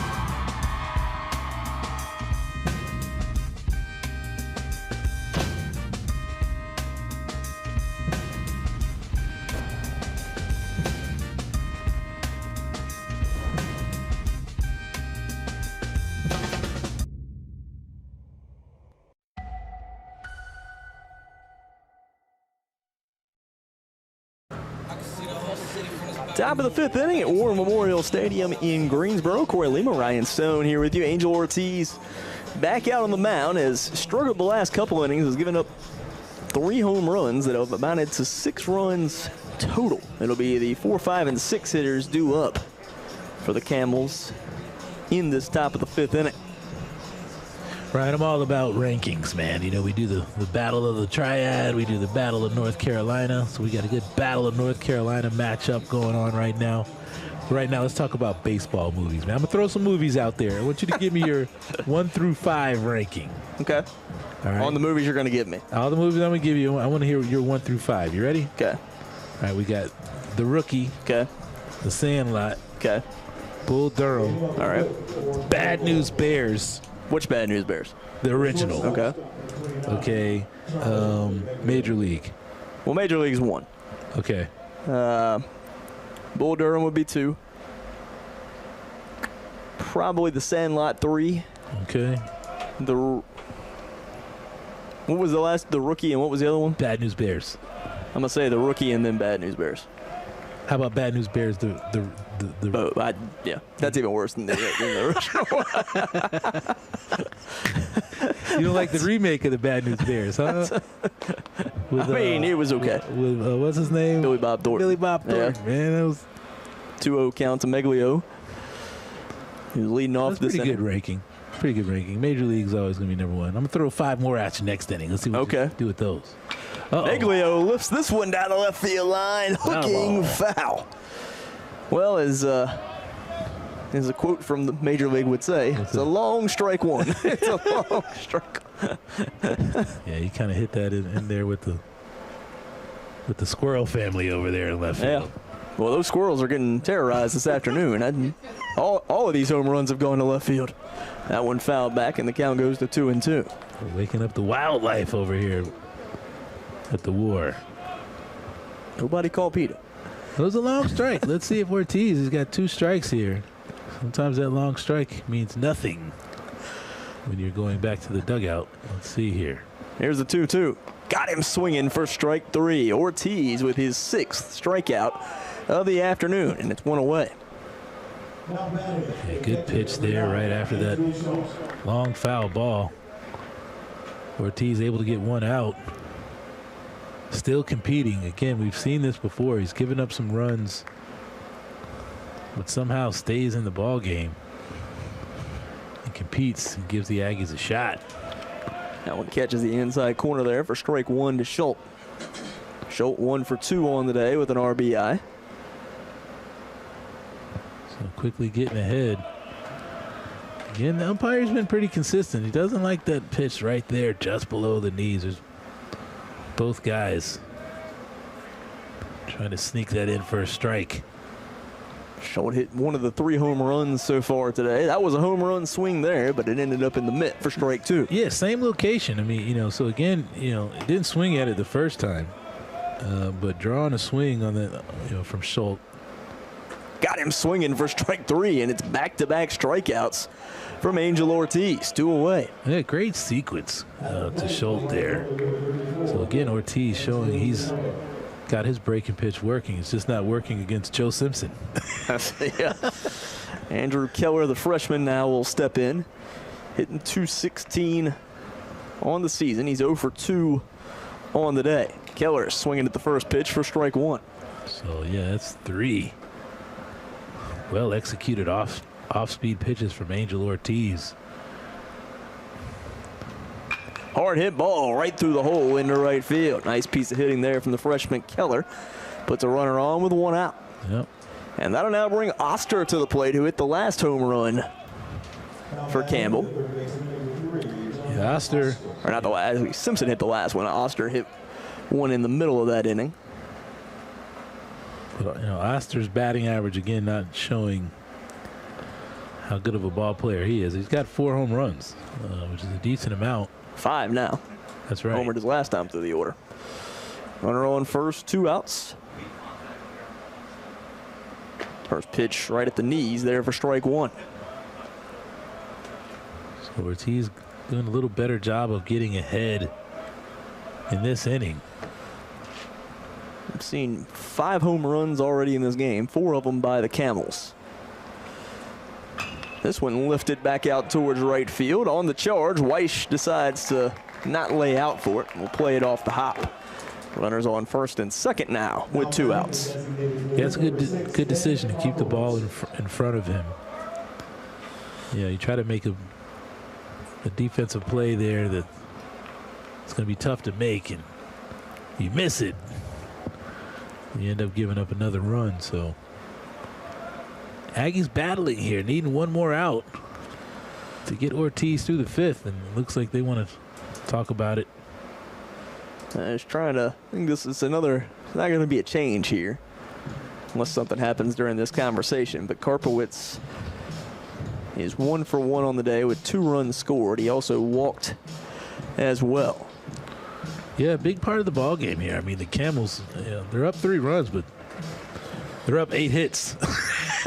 Yeah. They've got 10 hits. 10 hits to 2. Only have 2 and have kind of been in command of this game. But again, Angel Ortiz out there competing, taking some punches, but not ready to leave the ring. There's been some intermittent activity here and there during this inning out in the Aggie bullpen. Yeah, you got to be prepared. I mean, they were prepared to relieve him last inning if things got a little uglier. You get one quick out here, you get out of this inning. Ortiz might have earned one more inning, but he's got to get this last out here. I'm pretty sure that's what they were just talking about. Runners on first and second, 2 outs. Ortiz misses outside there for ball 1. Working at his own pace. All it takes is some good pitches. We start to see that shadow. This is outside. 2-0 count. Now to Karpowitz. Some of the clouds that have come into the area potentially block out the sun and get rid of that shadow. Ortiz comes set for the 2-0. This is inside, and it's now 3-0 to Karpowitz. So, I don't know what they said in that conversation, but I don't think throw 3 balls was what they wanted. True. But, let's see if Ortiz can work back in the zone here. 3-0. Hard hit ball by Karpowitz will drop in out in left field. The runner from second will come around and score, and the Camels have added another insurance run. 7-3 in the top of the 5th inning, still with runners on first and second. Well, like the call there from the Camels, it appears that Karpowitz had the green light with the 3-0 count there. And knowing that Ortiz wanted to get back in the zone, jumped all over that 3-0 pitch. And now Wilson Woodcocks will be the next batter. And that's going to be it for Angel Ortiz. Yep. So what a strange up and down outing for Ortiz. He goes 4 2/3, gives up 7 runs, 11 hits, but has 7 strikeouts as well. Yeah, threw the ball well. Was 1 out away, at least from getting to the 5th. 4 2/3. This part of the year against a good ball club. Got his team, to the middle part of the game. One of our impact guys that I named at the beginning of the game, at the beginning of the series, Tylee Thompson coming in. He's an Aggie arm that they're going to have to rely on to remain in this ball game. Yeah, Tylee Thompson will be the new mound coming in for the Aggies here. We'll talk some more about him after this timeout. Campbell leading 7-3, still in the top of the 5th inning here on Flow College. 6,000 universities. Why choose North Carolina A&T? We graduate more African American students in engineering, journalism, liberal arts, and agriculture than any other campus anywhere, period. Our grads earn more right out of school than all but one other UNC system peer. And 96% of Aggie alums say they wish they can do it all over again. Can you feel the pride? You will. A&T, always doing, never done. I've seen significant changes in my skin. Good Molecules is everything. My skin looks flawless. My skin is just glowing. And who doesn't want that? Good Molecules made an amazing difference in my skin. My skin has glowed up completely. My hyperpigmentation cleared up a lot. My skin tone is a lot smoother. I've truly seen a difference in my skin. Now I have confidence and now I'm glowing. I feel confident in my skin once again, thanks to Good Molecules. Bottom of the fifth inning here at top of the fifth inning here at War Memorial Stadium in Greensboro. Campbell leading A&T 7-3. Tylee Thompson coming in to take over on the mound here for the Aggies. Thompson 1-2 on the season with a 6.66 RA, 24 and a third inning, 17 strikeouts, 17 walks. Had a really tough outing on Tuesday night. Ended up taking the loss for the Aggies in that one, despite only pitching a third of an inning. But that was the point where Davidson pulled ahead of A&T and never relinquished it on Tuesday night. Yeah, you know, this was one of the keys to the series for me for the Aggies. We'll get you the graphic tomorrow, but you know the bullpen must hold the line throughout the series. And that's why Tylee Thompson was picked as an impact, pitcher or impact player of the series for the Aggies, because he's going to have to hold the line here. The Aggies are down 4, but they need an out, and they need maybe another inning of work from him to potentially get the ball to the closer, Mr. Jacob Halford. But he needs to hold the line here and give his offense a chance to get back into the ball game. Wilson Woodcox has come into the game at second base and will bat here. The redshirt sophomore from Houston, Texas. Transfer from Lamar, as well, or I think went to Lamar High School, transferred from Temple College. So, getting a chance to put his team a little further ahead. A scoring opportunity with 2 outs. Tylee Thompson. You see the umpiring crew have a discussion about some subs and where guys might be moving around. Actually, I don't know where where Aggies first baseman Jason Campo went. I don't see him. Maybe he had to go to the bathroom. I don't know. Yeah, you get a little break. Everybody got a little break. Hopefully you were able to go to the refrigerator and get a beverage. There he is. Get a beverage while we watch Mr. Thompson get ready. Mr. Campo jumping back out there. So runners on first and second, 2 outs. Campbell has already scored 1 run here with 2 outs and looking to add on. 7-3, the lead here for the Camels. Well, Tylee Thompson, tall, lanky kid from Pittsburgh, Pennsylvania. Thompson will look the runner back at second. Woodcock's hitting just 118 on the season, hasn't gotten a ton of opportunities. Thompson, another 3-quarter guy. Breaking ball, misses out. No, balk is the call, and that will move both runners into scoring position. Well, it's up to Thompson now. You got to concentrate on the batter. Go right at the guy and see if you can get this last out.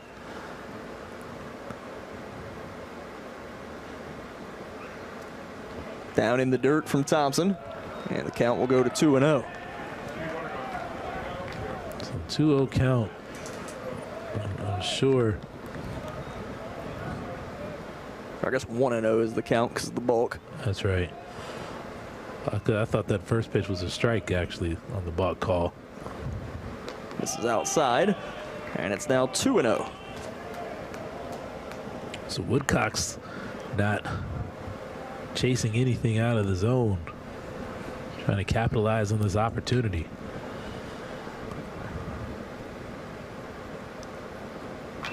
Woodcock skies one over into foul territory. Enrique Wood ranging over and runs out of real estate. Just out of play. Count will go to 2-1. Enrique Wood making an effort over there again. A lot of foul ball territory, a lot of opportunities for pop-up outs.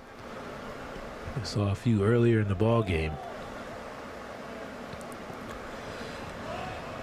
Thompson with the 2-1. Got it over the heart of the plate there. Strike 2. 2-2 count. Tylee Thompson makes the count even.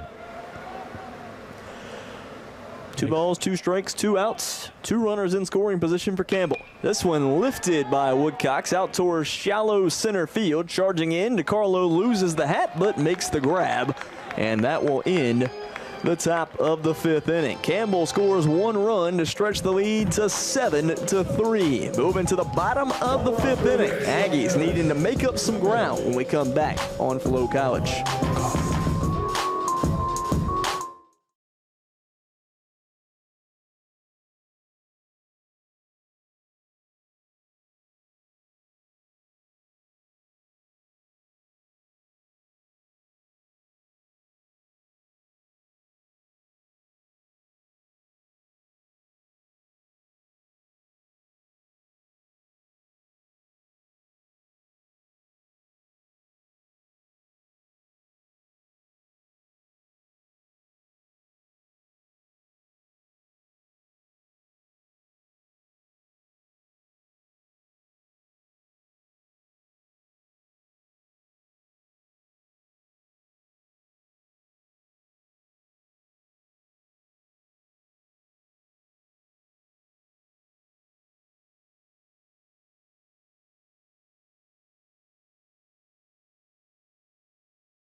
Bottom of the 5th inning at War Memorial Stadium in Greensboro. Corey Lima, Ryan Stone here with you as we move into the bottom half of the 5th. Campbell has opened up a 4-run lead. So the Aggies looking to make up some ground here in the bottom of the 5th. It'll be the 9, 1, and 2 hitters due up for the Camels. And Smith back out on the mound here for Campbell. He's actually given up 3 unearned runs, 2 hits. That's right. Having a good outing as well. Again, 1 for 2 in shutdown innings. Presented with another one here. His team able to score 1 run last inning. I think we see now what the problem was. Campo had to change jerseys. He's wearing 27 now. Swing and a miss there for Campo, and it's an 0-1 count. Campo, the transfer from Stony Brook, brought into. We thought Campo just had to use the bathroom, but I guess had to go change his uniform during that break. Yeah, a little wardrobe malfunction. Here's a 1-1 down in the dirt, and it's now a 2-1 count to Campo. Campo, another big body guy in the box.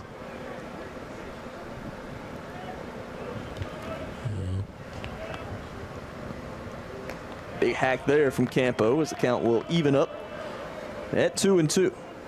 Yeah, seemed a little late on that last pitch. Even count here. See what Smith goes with. Chopper foul. Count will stay at 2-2.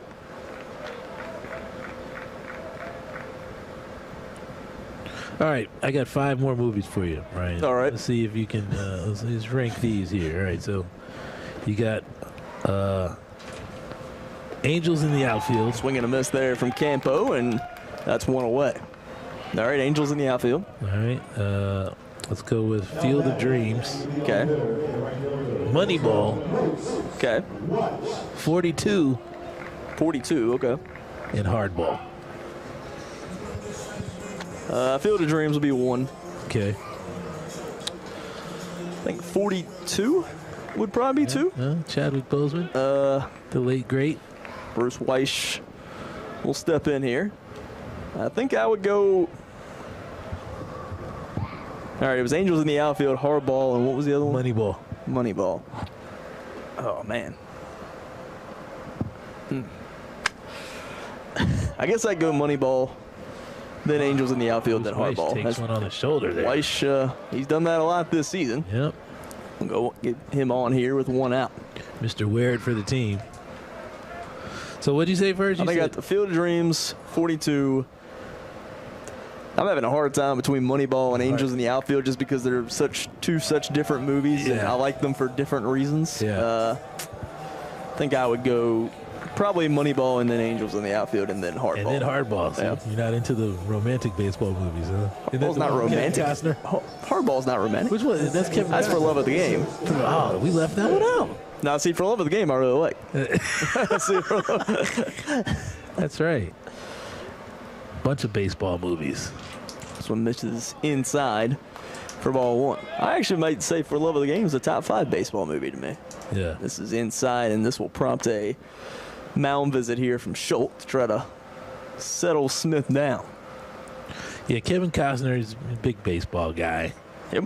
We're probably missing out. We're missing out on a bunch of movies, but those seem to be the top 10, at least based on some sort of ranking that I saw. All right, well, here you go. I'm going to share with what I found on the internet here. This is how they've got them ranked. Okay. Hardball number 1. Moneyball number 2. Hardball was number 1? Yeah. 3 Major League. What was number 2? Moneyball. Yeah. I have a hard time with that movie in some capacity because Jonah Hill's character in it is completely made up. Yeah, it's not a real thing. Fictitious guy. But I did have the honor of meeting Billy Beane earlier this year, and I kind of dig it because it's relative to this game. That one's thrown away, and Weish will head over to second. They'll hold him there. So a wild throw over there from Smith. And that now puts a runner in scoring position here for the Aggies with 1 out, with Tyler Smith at the plate. The Aggies got a little something cooking. Smith also ahead in the count, 2-0.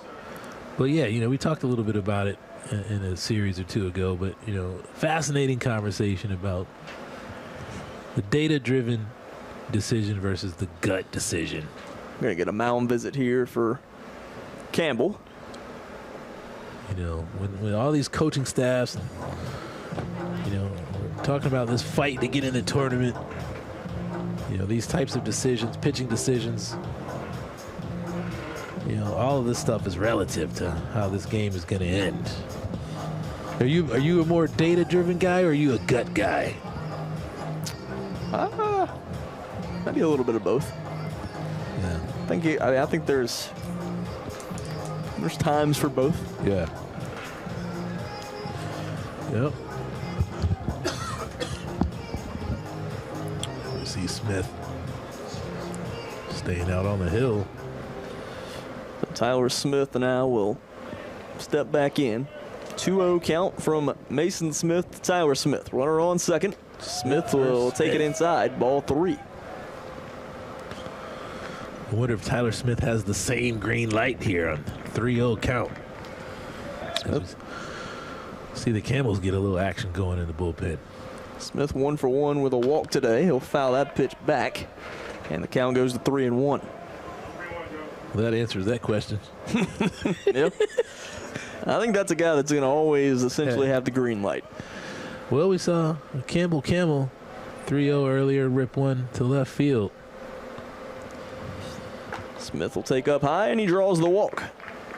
So that'll put runners on first and second with 1 out here for the Aggies, and bring JT Taylor to the plate. Taylor hitting .320 on the season, 10 home runs and 38 RBI.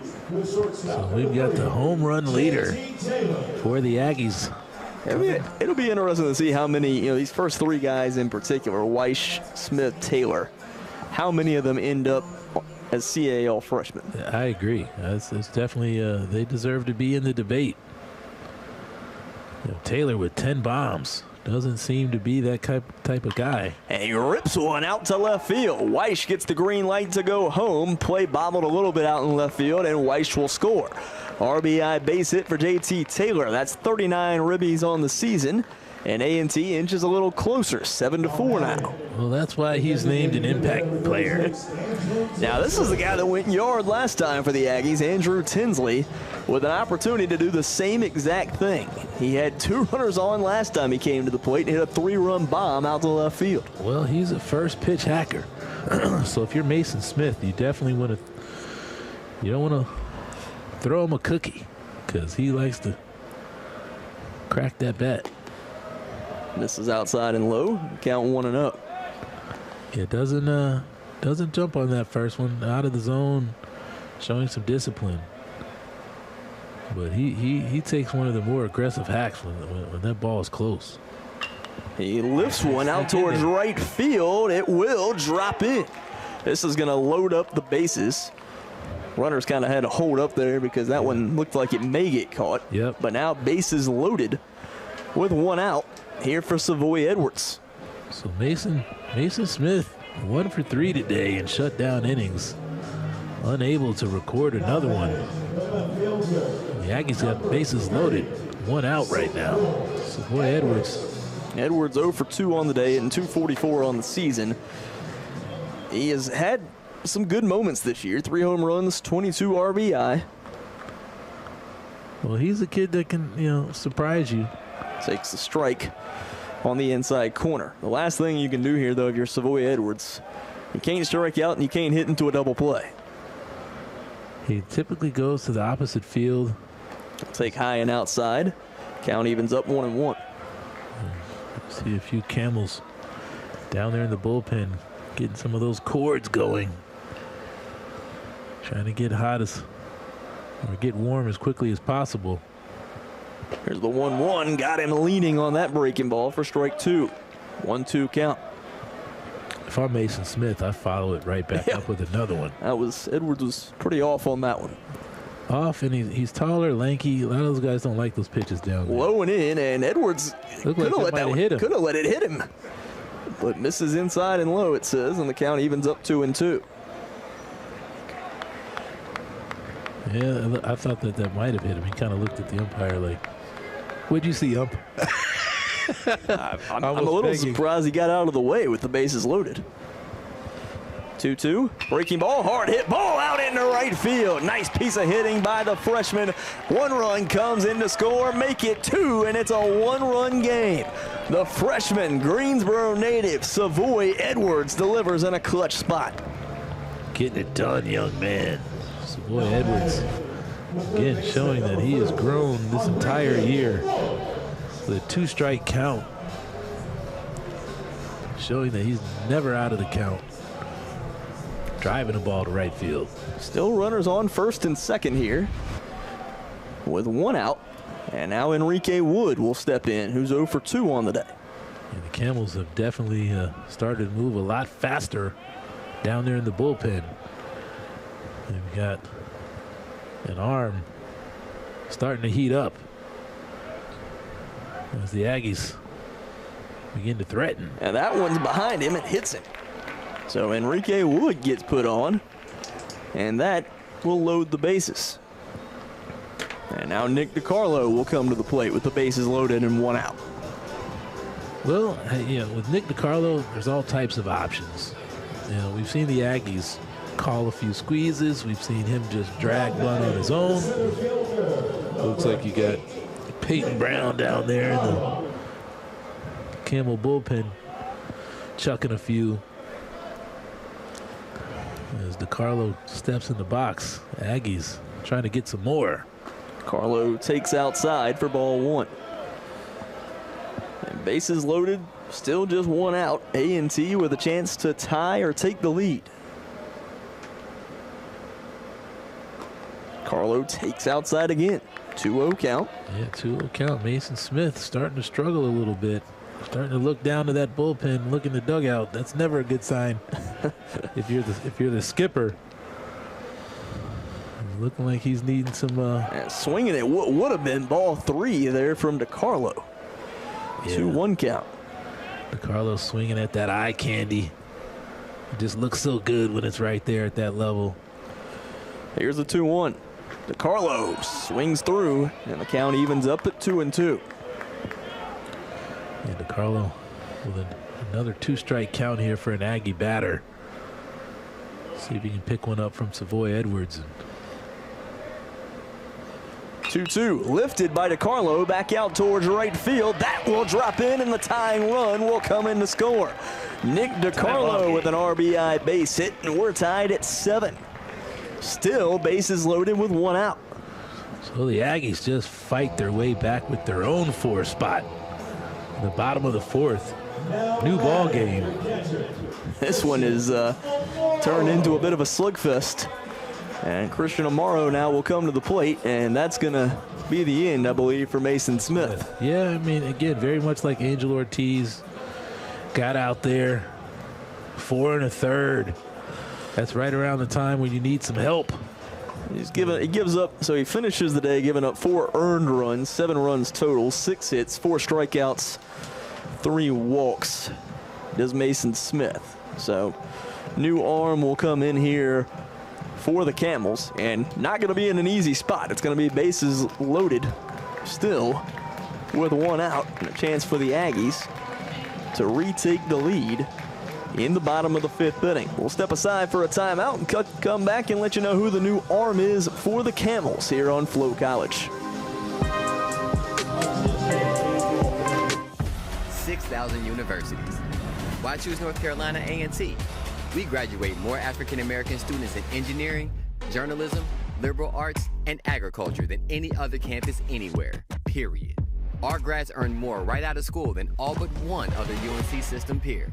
And 96% of Aggie alums say they wish they can do it all over again. Can you feel the pride? You will. A&T, always doing, never done.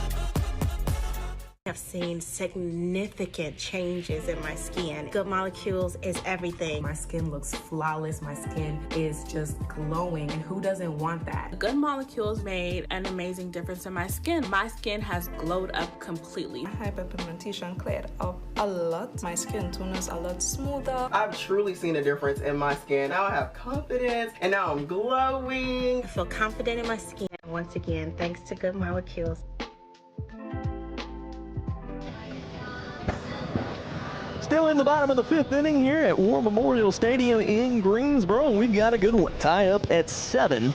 New pitcher coming in here for Campbell will inherit a bases loaded 1 out situation, and the new arm is Peyton Brown. A little bit of a homecoming for Peyton Brown. He is a West Forsyth grad, so from Clemens, North Carolina, about 45 minutes away. He's had an interesting college journey for it. His first 2 seasons were at Campbell. Okay. He transferred away to Southern Indiana. Yep. And then came back to Campbell this season. He's a redshirt senior, record of 3-2, 4.68 ERA, 34 strikeouts, 18 walks in 42 1/3 innings. Tell you what, coming in a tough position. That's why sometimes relievers get paid the big bucks. You know, big tall guy standing at 6'10" on the hill. Amaro steps in and takes strike 1 at the knees. 0-1 count. Last time I've seen a 6'10" pitcher, his name was Randy Johnson. It's been a while, yeah. You know, definitely looked like he could be an NFL tight end, rocking the Yankee stash. That one at the knees as well for strike 2. 0-2 count. He's just got kind of like a real simple delivery. There's nothing fancy about it, but he's throwing it over the plate. I mean, 6'10", you'd think he was going to come with the gas. He almost looks like he's throwing batting practice a little bit. I don't mean that in terms of the speed, just the throwing motion. Low and outside, and the count goes to 1-2. Well, again, 6'10", you're dealing with a longer guy. You know, he's going to be delivering the ball a little closer to the plate than normal. You think he's going to come in throwing 100 miles an hour, and he drops 2 little 12-6ers on you. 1-2 count now to Amaro. Bases loaded, 1 out. Brown with a 1-2. Hard hit ball by Amaro will land foul. Out of play. You know, the Yankees for the longest, from what I understand, they don't let you grow facial hair beyond the lip. They've lifted that now? I think they did lift that, I believe. Here's the 1-2. Misses low and outside. And the count now goes to 2-2. Full count. So Christian Amaro Laureano with a chance to deliver a few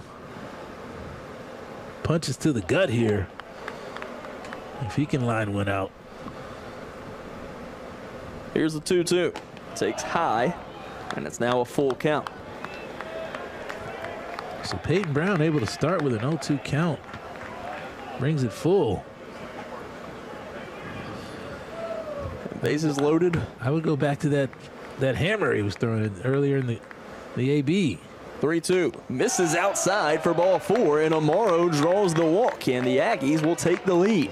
8-7 here in the bottom of the 5th. So the Camels showing some early struggles.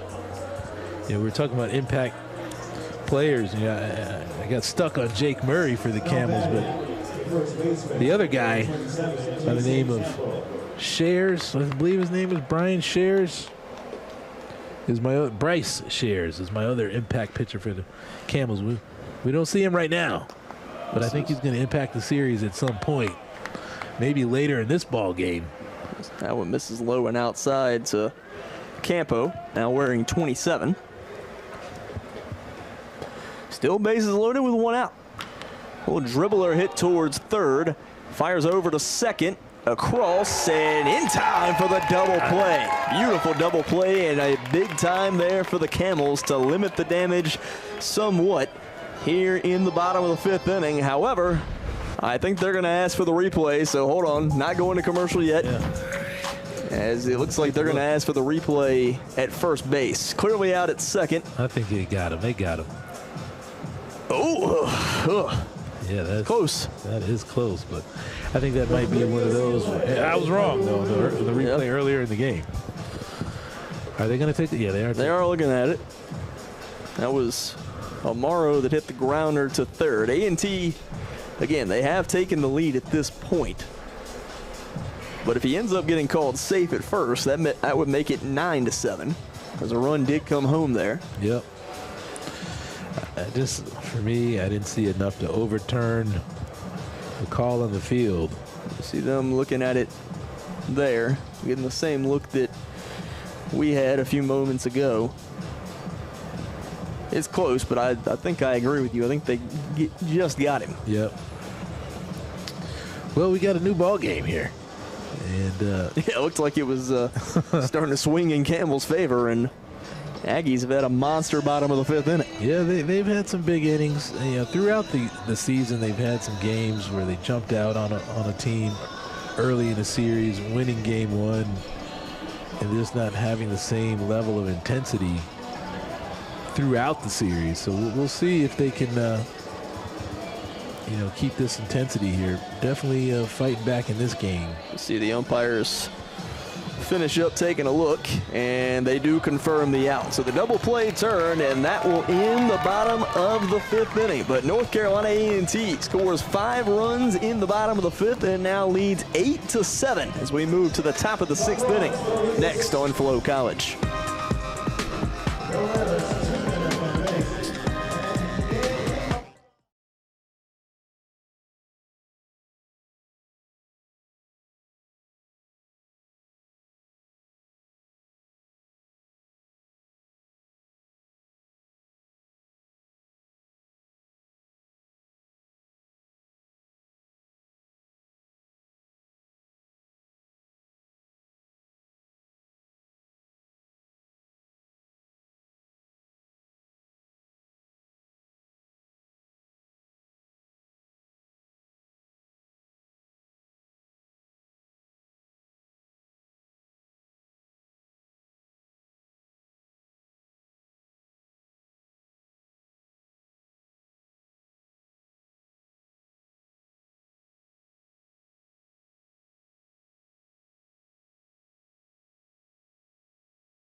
Top of the 6th inning at War Memorial Stadium in Greensboro. Corey Lima, Ryan Stone here with you. Tally Thompson back out on the mound here for the Aggies, and he will start off the inning with a guy that's been tough to get out. Joe Simpson has already homered twice in this one for Campbell.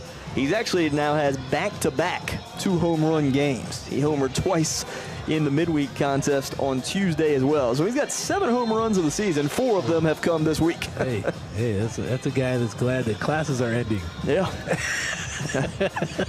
It's easier to swing the bat when you don't have the academics on your mind. When there's no chemistry final to worry about or anything like that. Although I think they do have finals next week. A lot of schools are finishing up.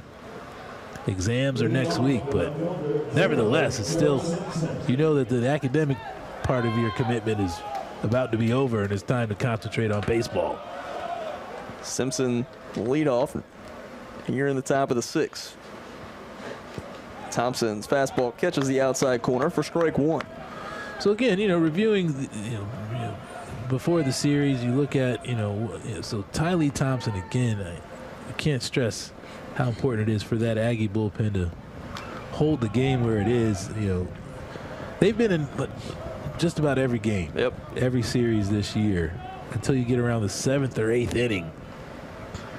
And then there's just, no solution coming out of the bullpen. But Tylee Thompson quickly ahead here.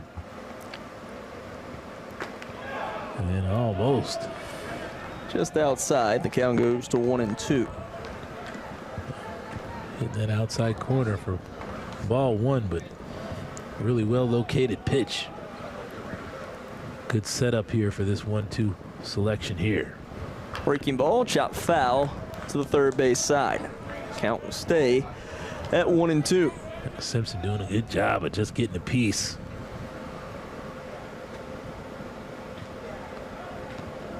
Got that driver going this week. Here's a 1-2. Fouled it back. You're not a big golfer, are you, Ryan? I played last weekend, actually. Oh, what'd you shoot? I didn't really. It had been a while, and it was a par 3 course anyway. So. Gotcha. Well, it says a lot about your golf game. It had been a while, so. It had been a while, so. I didn't even think par 3 courses still exist. There's one just outside of Greensboro, actually. Iron Play, right? Yep. Yeah, it's a nice course, actually. Yeah. I've heard about it. 2-2 count. Heard about it. I hadn't had a chance to play it yet, but so you were hitting them pretty good, huh? Oh, I was actually pretty pleasantly surprised. I did go to the driving range earlier in the week.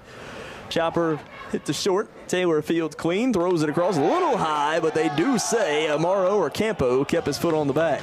Campo with a little ballet move there, making sure he gets the toe tap. The throw from Taylor just pulling him off the bag, but able to get that toe down. Mr. Umpire said it's out. He got the toe down. That's the right call. Just got it down in time. Nayland Thompson now will step in. Nobody on, 1 out. Thompson 2 for 3 on the day and 340 on the season. He'll lift one back out towards right center field. Going back on the run. DeCarlo makes the grab at the wall. What a catch by DeCarlo out in center field. Able to hold on through contact with the wall, and it's 2 away. Nick DeCarlo getting on the horse. Making sure, again, kudos to the A&T facility staff installing that padding, allowing these outfielders. Thompson missed a home run there by about a foot. Did. What a play by Nick DeCarlo. Morton will step in here. That pitch down low. 1-0 count here to Morton, who's 1 for 3 on the day. So Tylee Thompson able to jump out here and in relief of Angel Ortiz. Kind of change the momentum of the game. Already having an impact. I would think he might have 1 or 2 more innings left before the Aggies going to start having to think about the post-Thompson solution. Thompson misses high and outside there. It's now a 2-0 count here to Morton. Yeah, when you get 2 outs, great defensive play from your center fielder. This is when you got to really dial in if you're Tylee Thompson. Low there for ball 3. Can't afford to give up a 2-out walk. We've already seen Campbell have a big inning with 2 outs. See if Morton has the 2-0 green light, or 3-0 green light. Take up high for ball 4 and puts a runner on here with 2 outs. Yeah, that's, you know, a 4-pitch walk. So something that Tylee Thompson, I'm sure, is going to be thinking about later. You definitely need one more out here. Trying to get your offense back out there. So being faced with his first shutdown inning opportunity after his team put up 5 runs. That pitch gets away from the catcher Amaro. Wild pitch will allow the runner to move over to second. So facing the 4-hole hitter, tough spot for Thompson.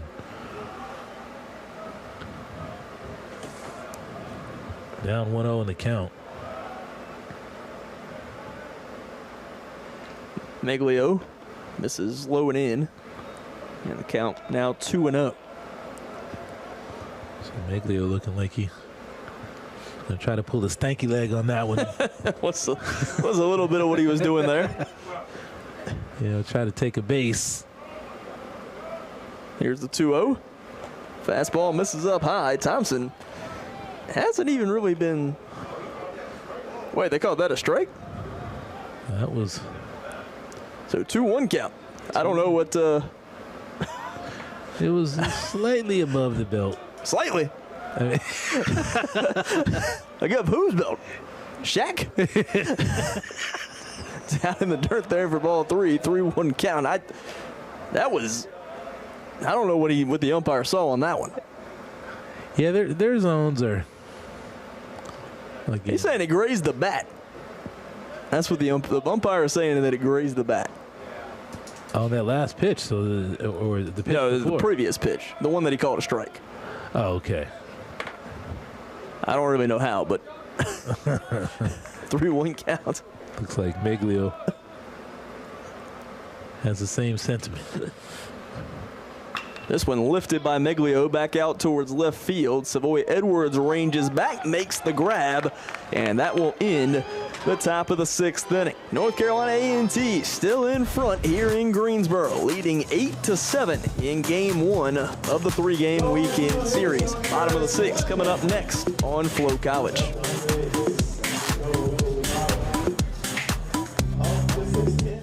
6,000 universities. Why choose North Carolina A&T? We graduate more African American students in engineering, journalism, liberal arts, and agriculture than any other campus anywhere, period. Our grads earn more right out of school than all but one other UNC system peer. And 96% of Aggie alums say they wish they can do it all over again. Can you feel the pride? You will. A&T, always doing, never done.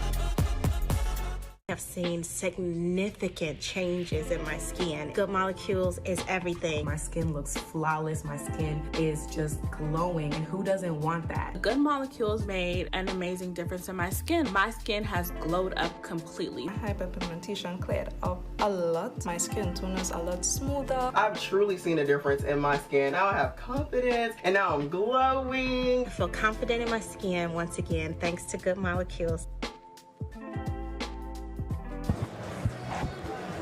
Bottom of the 6th inning here at War Memorial Stadium in Greensboro. Corey Lima, Ryan Stone here with you. Peyton Brown back out on the mound. Finished off the last 2/3 of the previous inning, coming in relief. Was able to quiet things down a little bit on the Aggie bats in a bases loaded situation. Only allow 1 run to come home.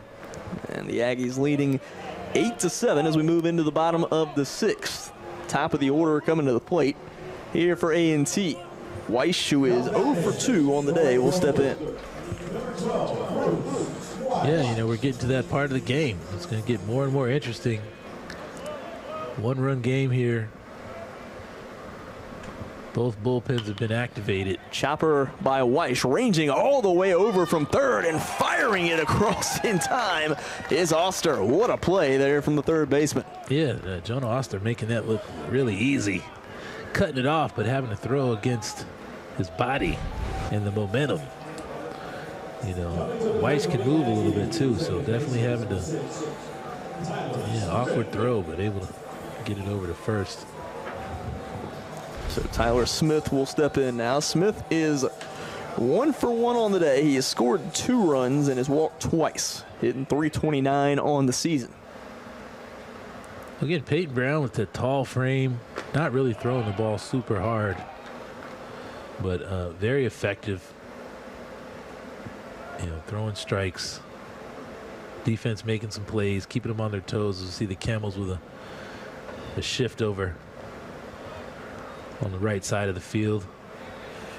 Count evens up at 1-1. Which is another thing I loved. I love to see teams shift and then the opposing player expose the shift. Misses low and in there for ball 2, 2-1 count. For Brown, this is his 13th appearance of the season. He's started 5 games. Swing and a miss there from Smith as the count evens up at 2-2. Good hack there by Tyler Smith. Yeah, Peyton Brown, just getting the job done. Here's the 2-2. Breaking ball outside for ball 3.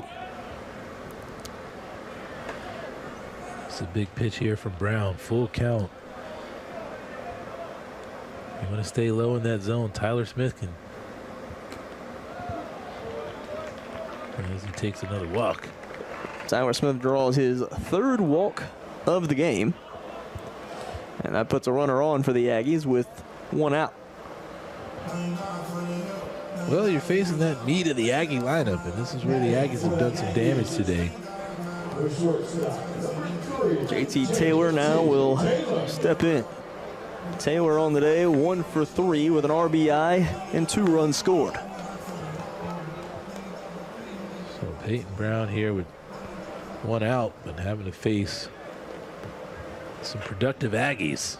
Let's see if the Aggies get courageous and maybe call a play, a hit and run. Or Taylor chops towards 3rd off the second hop, fires over to second. Throw is a little off the mark. They will say he kept his foot on the bag there at second to get the lead runner and make it 2 away.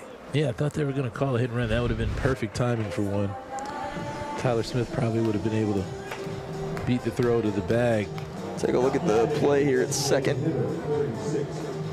And yeah, looks like he did keep his foot on while he made the grab. So nice play there at second by Woodcocks.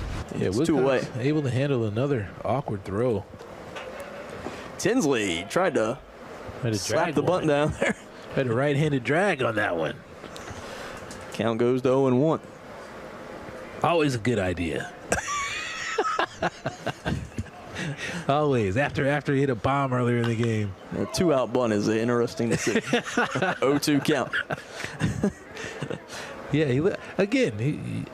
the camera angle here, you can't see down at third base, but the third base is almost the outfield. Yeah, he is deep. So if you can just lay one down, it's an automatic base hit. Runner on the move, 0-2, misses outside for ball 1. And Taylor gets the swipe there. For Taylor, that's his 6th stolen base of the season. So it does put a runner in scoring position here for the Aggies with 2 outs and a 1-2 count to Tinsley, who is 2 for 3 on the day with a 3-run homer. Yeah, good play call there by the Aggies. Getting the guy down. Trying to make something happen here with 2 outs. Tinsley down the right field line, just foul. So the Aggies threatening once again here. Trying to keep the momentum on their side. See JT Taylor take a lead. They're not holding him on. Here's the 1-2. And goes down looking for strike 3. Huge time for Peyton Brown's first strikeout of the outing. And he quiets the Aggie bats in the bottom of the 6th. 2/3 of the way through this one. A&T leading 8-7 here in Greensboro. As we move to the top of the 7th inning. Next on Flow College.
Top of the 7th inning at War Memorial Stadium in Greensboro. Corey Lima, Ryan Stone here with you. New pitcher coming in here for the Aggies is Diego Barrett. 4.66 ERA, 1-0 on the season in 16 appearances.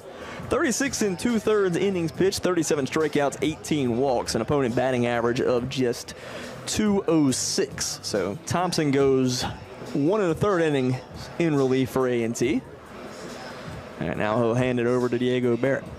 Well, hey, right on time, man. This was my second impact pitcher for the Aggies. Again, with the keys to the series, you know, the Aggies bullpen is just going to have to hold the line. Again, Diego Barrett, my second guy. Looks like the Aggies are going to go to him early and then try to get the ball to Jacob Halford to hopefully finish. You know, good strategy. If they want to get in the tournament, I think that's probably the strategy they're going to implement the entire weekend. And if they score a few more runs, then they've got a shot. But Diego Barrett, now the team ERA leader, and has just been solid for the Aggies the entire year. Getting somewhat of a demotion, again, was a starter and in that 3-man rotation last year, but has been the main go-to reliever for the Aggies this year. Keeps the ball low in the zone. Different release point, 3/4 to sidearm. It drops a little lower than 3/4 sometimes. It has a lot of movement, a lot of two-seam sinking action on the baseball. It tends to get a lot of outs. So getting an opportunity to hold the line for the Aggies here for the next 2 or 3 innings for the handoff to his closer. So Andrew Schultz will lead off this top of the 7th inning for the Camels. Schultz 1 for 3 on the day, a solo homer, hitting .288 on the season. First pitch from Barrett, a little outside for ball 1. And this is a huge 3-game series for both of these teams. Top 6 teams in the CAA make the CAA tournament in a few weeks. And Campbell was currently in that 6th spot in the standings. Barrett misses outside and low, and it's a 2-0 count. They are 9-9. A&T is just a game behind them at 8-10. So for both of these teams, this is a huge series. Huge series, huge game 1 here at the War in Greensboro. Barrett catches the outside corner there for strike 1. 2-1 count. The conference tournament will be in 3 weeks. Going to be played on the coast, right? Down there in Wilmington or Charleston? I believe, yeah, Charleston, South Carolina at Patriots Point Ballpark. So the Aggies will have to face the College of Charleston next week. This one lifted by Schultz back out towards left field. Edwards tracking towards the corner and makes the grab just in front of the warning track. 1 away. Diego Barrett getting a little behind in that count, but able to get the out. Savoy Edwards with another nice play again as the ball gets high in this sky at dusk. Tough to pick up, but Savoy Edwards able to get back there and record the putout. Andrew Keller will step in now, the freshman. 1 for 3 on the day, hitting .231 on the season. Keller takes a little low there for ball 1. Keller, the freshman from Fuquay-Varina, North Carolina. It's in the Raleigh area, right? Yep. Just south of Raleigh. North Carolina guy. To the inside corner for strike 1. 1-1 count. Diego Barrett is one of those that's got a quick pace. But typically doesn't use a lot of that pitch clock. Here's the 1-1. Swinging there for strike 2. Nice pitch from Barrett. Already kind of settling into a rhythm here.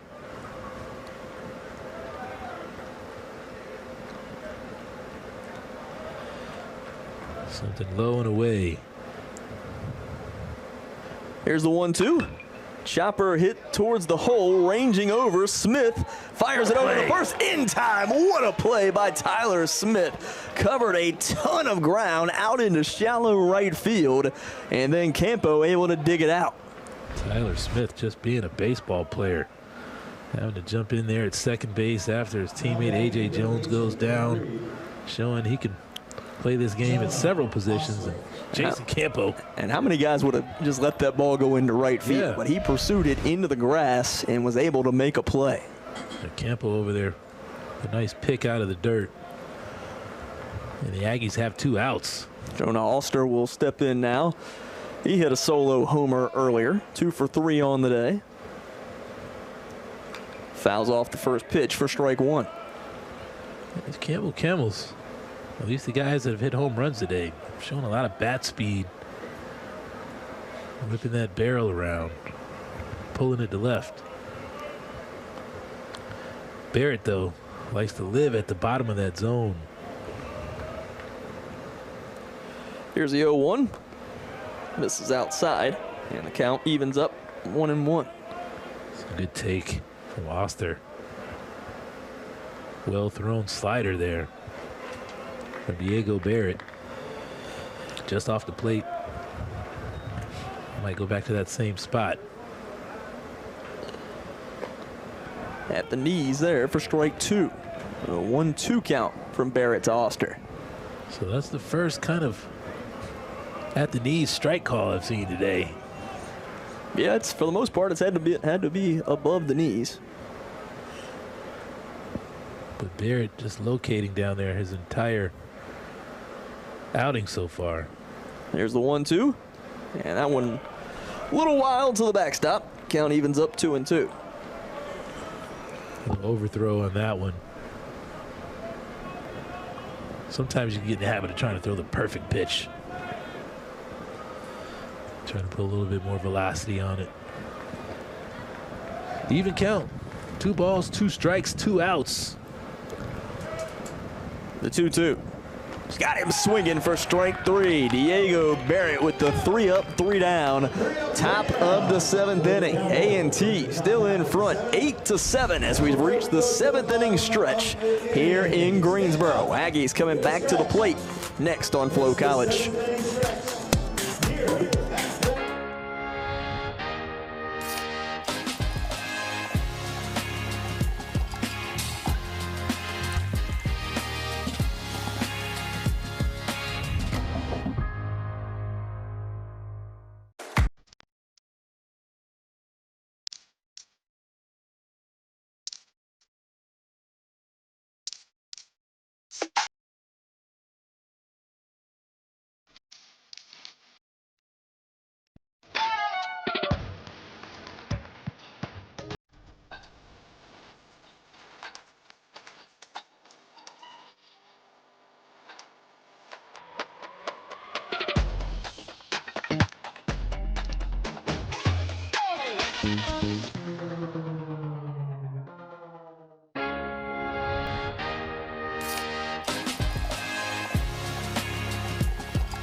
Bottom of the 7th inning here at War Memorial Stadium in Greensboro. Corey Lima, Ryan Stone here with you as we head in to the bottom of the 7th from the 7th inning stretch. Peyton Brown back out on the mound for Campbell. He's gone 1 2/3 in relief so far. He'll deal with the 5, 6, and 7 hitters. Savoy Edwards, Enrique Wood, and Nick DiCarlo. So yeah, the bats for both teams have quieted down somewhat. As we approach the end of the year, I'm going to start dropping some Yogi Berra-isms, if you're familiar with Yogi Berra. That breaking ball at the knees there for Edwards for strike 1. 0-1 count. A classic favorite is, it ain't over till it's over. So we got a few more innings of play to go, but it's bottom of the 7th. It's best dress time. We need some theme music, man. We need some best dress theme music. Our producer could maybe come up with something. He threw his hands up at that one already. Didn't have an answer for you right off the top of his head. That one fouled back from Edwards as the count goes to 1-2. Hey, it's become a thing, man. So what do you got? What do you got?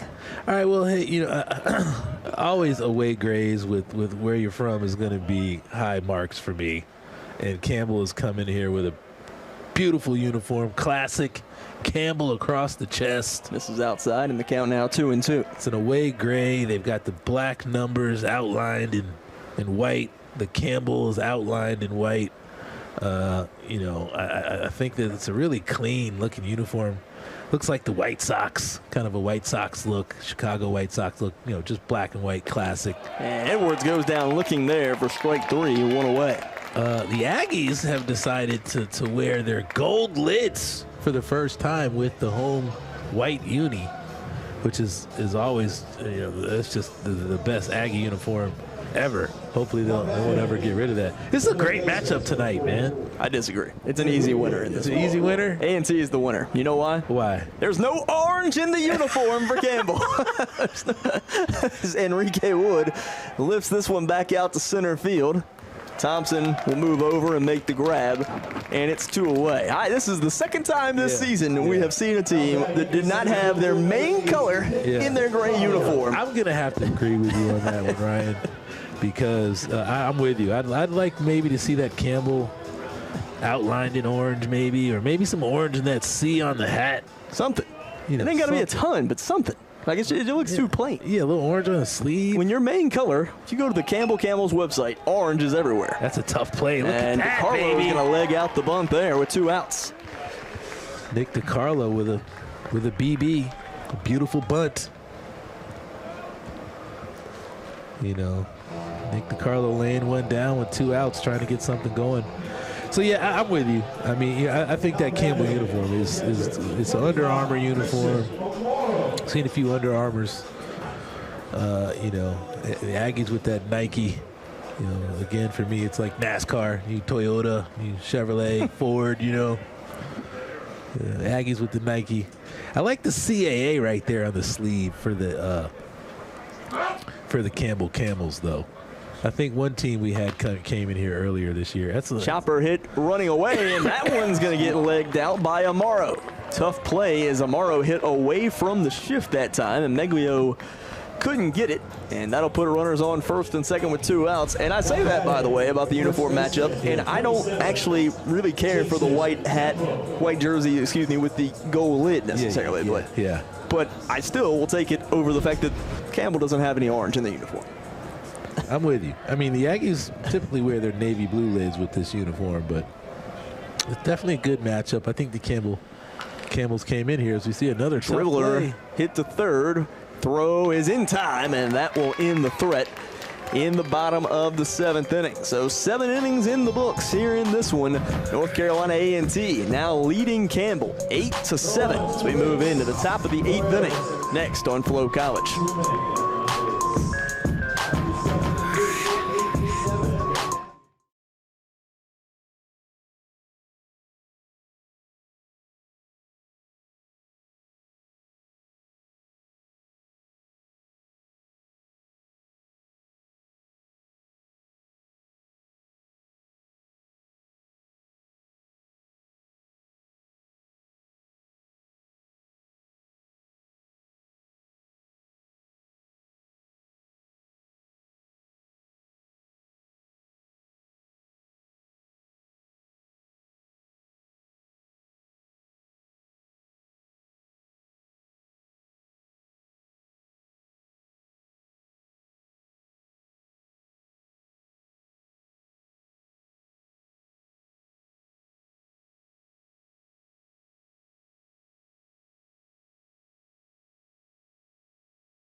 Top of the 8th inning at War Memorial Stadium in Greensboro. Corey Lima, Ryan Stone here with you as we move into the top half of the 8th inning. Diego Barrett coming out for his 2nd inning of work here in relief.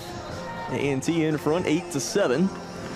And it's been a relatively quiet last couple of innings. Game kind of turned into a slugfest there from the 3rd inning through the 5th inning, but 6th and 7th innings, quiet at the plate. It'll be the 8, 9, and 1 hitters due up for Campbell here in the bottom or top of the 8th. Yeah, poised for a great finish. You know, this is what late season college baseball is about. Again, right now in front of these two teams, they're both just trying to get into that tournament. And then once you get into the tournament, you got to think about trying to win that tournament. Karpowitz will step in. 2 for 2 on the day is Karpowitz. He's only hitting 135 on the season coming into today. That average now up to 179. 7 hits on the year. So, you know, the Campbell's making some substitutions and changes. You know, as you get to this point of the year, I mean, you never really know. This is not pro baseball, so you can't get into what's happening on the teams, what's going on, and yep. You know, but you know, there could probably some injuries and some other things. You know, the Aggies have had some unfortunate injuries. On the outside corner there from Barrett, his count will even up at 1-1. You know, there's a young man by the name of A.J. Jones that's been an impact player all year, not able to suit up for the Aggies that desperately need his bat and leadership. Outside and low, and the count now 2-1, and this is unfortunately the second season in a row for A.J. Jones where he's missed some time due to injuries. Yeah, but you know, the show must go on, and both teams, you know, having to make some changes in the lineup to try to get closer. Count evens up now at 2-2 here to Karpowitz as he leads off this top of the 8th inning. Diego Barrett up there, an even count against a guy that hasn't seen a lot of action, but definitely looks confident in the box. Big pitch here from Diego Barrett. Skied by Karpowitz out towards right. Or excuse me, that's going to be at second. Tyler Smith going to back up and make the grab there. I was reacting to Bruce Weiss charging in, and that's why I thought the ball was going to right field, because it looked like Weiss was the one kind of tracking it initially. Yeah. Yeah, you gotta be in position. You know, maybe Smith. You know, again, this is that time of the day where the dusk. Sometimes you might just need to be in and around. We're going to get a pinch hitter here for Campbell. Jackson Thompson, a redshirt junior from Camp Hill, Pennsylvania, transferred in from Virginia Tech. Thompson hitting .220 on the season with 16 RBI. He'll pinch hit for Woodcocks here in the 9 spot. Check swing, they'll say he did go around for strike 1. So the Camels pulling some guys off the bench, trying to make something happen. Diego Barrett trying to get to the 9th. This is outside and low. Count evens up 1-1. Potentially hand it off to a teammate. If not, stay in the game. We'll see. I don't see. Nobody's throwing in the Aggie bullpen yet. So they might look to Barrett to finish up today, considering you've got 2 games tomorrow. Here's the 1-1. Chopped to the first base side, and the count goes to 1-2.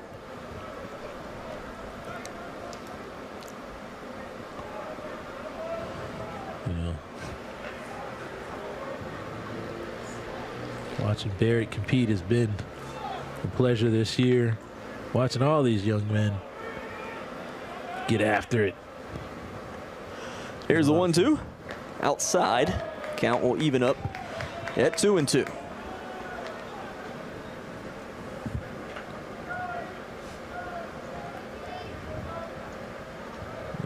You know, before the game, I had an opportunity to have a brief conversation with Mr. Barrett. He wanted me to shout out his mom. Say hello. Hello, Mama Barrett. Here's the 2-2. And, ooh, they say outside. Diego Barrett a little bit dismayed. 3-2 count now. Say a shout out to all the moms out there. Anybody who listens to our nonsense throughout the season. Well, you got Mother's Day coming up, man. Got to get ready for Mother's Day. Here's the 3-2. Lifted back out towards left field. Savoy Edwards on the move will make the grab, and it's 2 away. And now it's back to the top of the order here for Campbell. And the guy that's been the most dangerous bat of the day, Joe Simpson, stepping in. 2 home runs already in this one. 4 home runs in his last 2 games. Joe Simpson. 4 bombs in a week. Quite a 4 in 2 games is incredible. That's impressive. Again, as a leadoff guy too. That one at the knees for strike 1. Nice pitch from Diego Barrett. Kind of like those leadoff guys that could bang it. A la the late, great Ricky Henderson. One of my favorites. He used to jump in the box. Count evens up 1-1. Now, Ricky Henderson, that's another guy that unfortunately has left us. Yep, that's right. He's up there with the Jedi. For all the Star Wars geeks out there. I learned something new about you every broadcast. I did not know you were a Star Wars nerd. This is outside, and the count goes to 2-1. Yeah, man. Luke Skywalker? What? Learned that you were married earlier this season after working together for 3 or 4 years. Like, I just learned all kind of stuff. Yeah, man. I got 3 kids, man. 3 kids. I know you had kids. I just didn't know you were married. Married, 3 kids. Hard hit ball by Simpson. Makes it past the diving glove of Taylor into center field. So Simpson extends the inning here in the top of the 8th. Simpson having a day. Yeah, JT Taylor making a nice effort. You know. Dalen Thompson now will step in. Thompson 2 for 4 on the day. Hitting .338 on the season. Runner on first, 2 outs. Simpson has stolen 12 bases this season. Yeah, I was going to say, he and Dalen Thompson, you know, seem to be the base stealers for this Campbell Ball Club. And he's on the move, swinging a miss at the breaking ball. The throw down, couldn't quite get it clean there. Smith, I don't think he would have got him anyway. So Simpson into scoring position. Now the tying run in scoring position here for Campbell. With 2 outs. You've seen Dalen Thompson today, you know, kind of put like some nice little chip shots today, using that wedge. You know, hadn't really hit the ball hard, but just kind of placing the ball perfectly. Here's the 0-1. And catches the outside corner quickly, an 0-2 count to Thompson. I mean, literally his last 2 ABs, I think he just essentially stuck the bat out there. Able to get a couple base knocks down here in the count against Mr. Barrett. Big pitch from Diego Barrett. The 0-2. Held off of that one. Count now 1-2. Oh, that was a good hard slider right there at the bottom of the zone. On an 0-2 count from Diego Barrett, that is the pitch that you want to end this outing with here. Runner on second, 2 outs. Barrett with the 1-2 count. Breaking ball gets him looking for strike 3. Diego Barrett comes off the mound jacked up after striking out Thompson to finish off the top of the 8th inning. Aggies still in front, leading 8-7 as we head to the bottom of the 8th inning. Next on Flow College.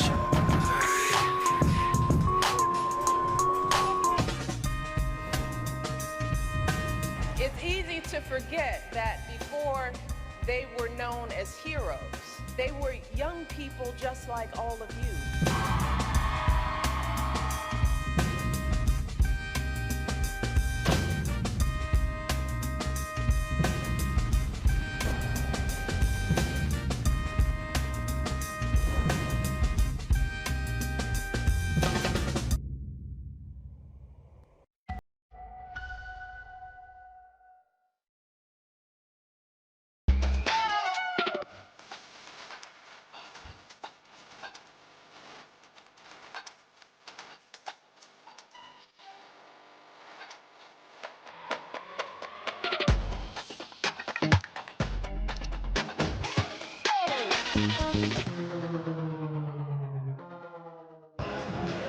Bottom of the 8th inning at War Memorial Stadium in Greensboro. Game 1 of our weekend series, and it's been a good one so far. A&T leading Campbell 8-7 in this critical CAA series. Only 3 series left in the season, including this one. Yep. And the standings are quite jumbled in the middle. Campbell 9-9, and they're currently in that last CAA tournament spot, which is 6th place in the conference. A&T 8-10, a game behind. So both teams needing this series. Needing this series, needing next weekend as well. And the Aggies will have to face a College of Charleston team that is also knotted up there, right there in the middle. Yep. So Bruce Weish, the leadoff man, will step in. Takes ball 1 outside from Brown. Weish is 0 for 3 on the day. Yeah, Aggies with the top of the lineup in their last AB potentially, if they're able to get. Weish pops it up back foul, ranging back and just out of reach. So count will even up at 1-1. I mean, you know, they're assured that they're going to enter the 9th with the lead. The bullpen is just going to have to hold that line for one more inning to get them into the doubleheader matchup tomorrow. Inside corner there for strike 2 to Weish. So a 1-2 count now. Peyton Brown has really come in and done a great job for the Camels. The Aggies putting up that 5 spot and come in and just been a solid reliever for the Camels and have kept them in the game. Count 1-2 from Brown to Weish. High, and the count evens up 2-2. No activity in either bullpen, so it looks like both staffs trying to finish with these 2 guys. Looks like it at this point. Here's the 2-2. High again for Weish. Ball 3. So yeah, if you're Peyton Brown, I'm sure not one to take this count full. Big pitch here from him. 3-2. Weish swings at it, chops it foul. Ooh, that was close.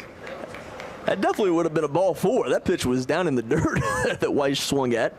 A little surprised because he's normally a pretty disciplined bat. Yeah. A little surprised to see him swing at that one. Yeah, trying to protect that plate a little bit. Thought it might have been called a ball. Tough when you're dealing with tenths of a second. But yeah, that might have been ball 4 if he laid off of it. But still, I thought it might have been a fair ball. If it hits the line, it's fair, right? Well, not if it's got to hit it beyond third base. Gotcha. Or hit the bag, essentially. Hard hit ball back up the middle, ranging over. Nice effort there at second, but not going to be able to get a throw off. So Bruce Weish will get on base here with the base hit and puts a runner on here for the Aggies to lead off the bottom of the 8th. Yeah. That'll now bring Tyler Smith to the plate. So what's the call here with Tyler Smith? Tyler Smith with a guy that's not overpowering. You know, Peyton Brown is just a strike thrower, not really throwing the ball. Looks like he's mid to high 80s. So are you letting Smith swing, or are you asking him to bunt here? I'm letting Smith swing. I think they've got this weird kind of defensive. The shift is alignment on. You can see the shortstop over behind second. And Smith will take outside for ball 1. Smith has drawn 3 walks today, by the way. Yeah. You know, he's a good eye at the plate. You know, he's maybe the only Aggie batter that I'd hesitate, but trying to get one more. I mean, to your point, I mean, right now, I don't care who it is.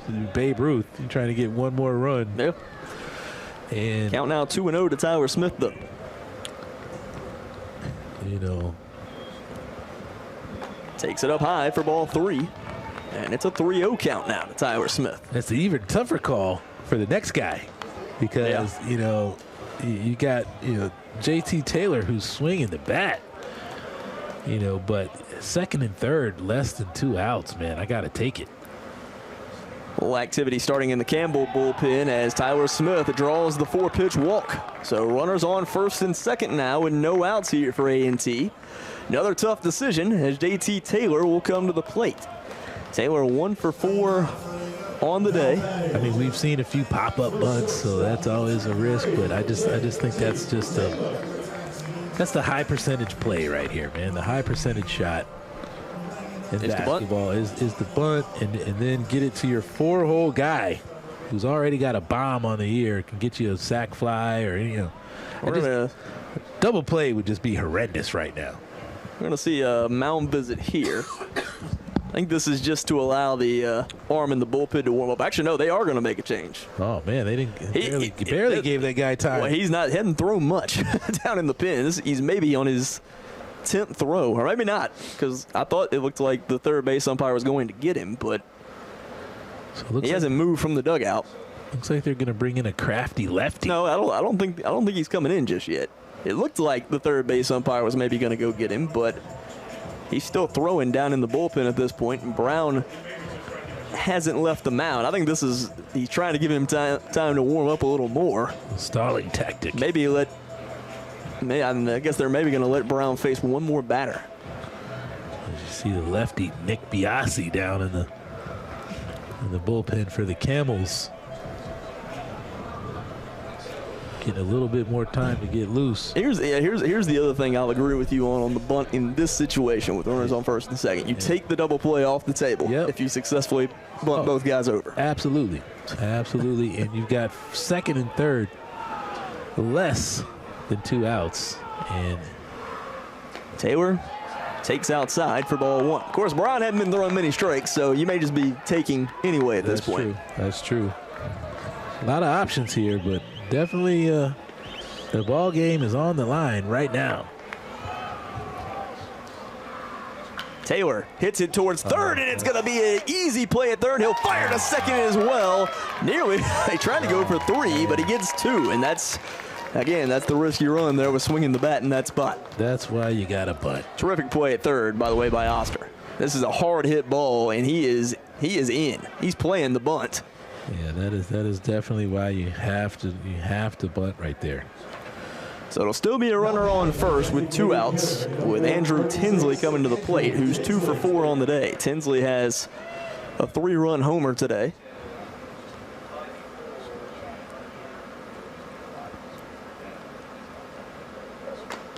Tinsley will take it up a little bit there for ball 1.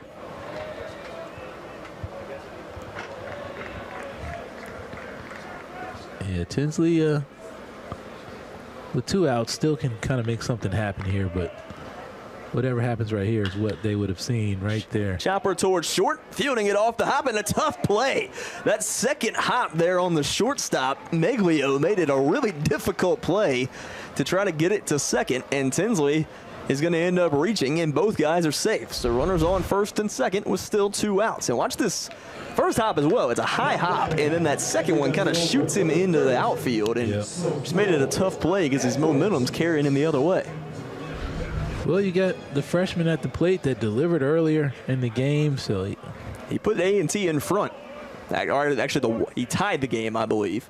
Amaro drew the walk that put him in front. So now we're going to get the change here for Campbell. So Peyton Brown goes 3 1/3 innings in relief, gives up just 3 hits, 2 strikeouts, 5 walks though, but hasn't given up any runs to this point. He is responsible for the runners that he leaves on base. But Nick Biasi, the left-hander, going to come in on the mound here for Campbell. Biasi, in 9 appearances this season, has a 2.45 ERA, 7 1/3 innings, 12 strikeouts, 5 walks. Opponent batting average of just 154. And over the last few years, it's not really any secret that this team, the Aggies, have struggled with left-handers. Yeah. And Biasi is a Lackawanna College and Florida State transfer. Yeah, Biasi is the whip leader for the Camels. Again, not that many innings for the Camels this year, but very effective, obviously. His walk and hits per innings pitched is at 1.23. That's a stat that I like to follow when I'm following pitchers, because I like to see if they kind of keep walks and hits down. And Biasi seems to be very effective. Good counter here against the freshman lefty Savoy Edwards. So lefty-lefty matchups are always tough. We're Again, headed for an exciting ninth. The Aggies have one more opportunity to maybe try to get one or two more insurance runs. Again, unfortunate double play there, but almost worked like a bunt, but. Well, not quite. Not quite. Well, yeah, it went right to the third baseman, but yeah, if it's kind of laid down there, I think the ground ball up the center gets you one more run. It's 9-7 with some opportunities. Every run matters, man. Yep. Especially in a close game like this. Close game, and when you're trying to get into the tourney, this is big. 2-out opportunity for Savoy Edwards. So Savoy Edwards, the Greensboro native, will step in. 1 for 4 on the day with 2 RBI. Hitting .248 on the season. 3 home runs, 24 RBI. Swinging way out in front of that breaking ball for strike 1. Yeah, that was some eye candy up there. Kind of a hanging breaking pitch up there at the eyes. Edwards taking a hack. Swing and a miss there, and quickly an 0-2 count. Came back with the fastball after fooling him with the breaking ball the first pitch. Well, Edwards is one of those freshmen, just surprises you like he did earlier in this ball game. Big pitch here from Biasi. Here's the 0-2. Edwards just gets a piece, keeps himself alive. Count will stay at 0-2. Kind of staying with his swing thought there. Able to get a 2-out, 2-strike knock earlier in the game. Biasi comes set for the 0-2. Breaking ball, got him swinging for strike 3.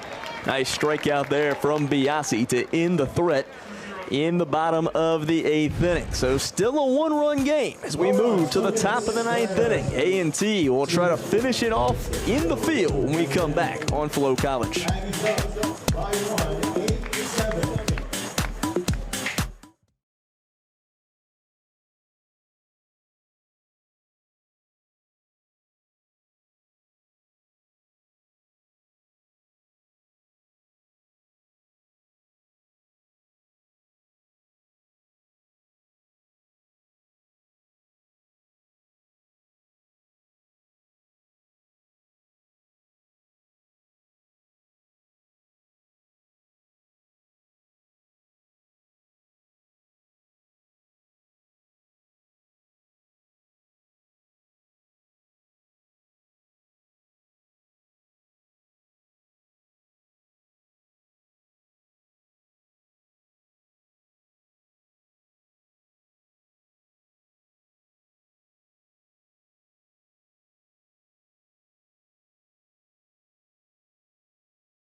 Top of the 9th inning at War Memorial Stadium in Greensboro. Corey Lima, Ryan Stone here with you as North Carolina A&T leading Campbell 8-7. A&T trying to finish it off here in the top of the 9th.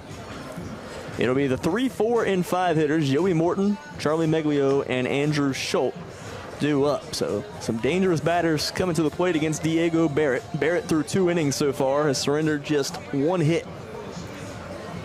Well, the bullpen has kept the Aggies in this game, and they need 3 more outs.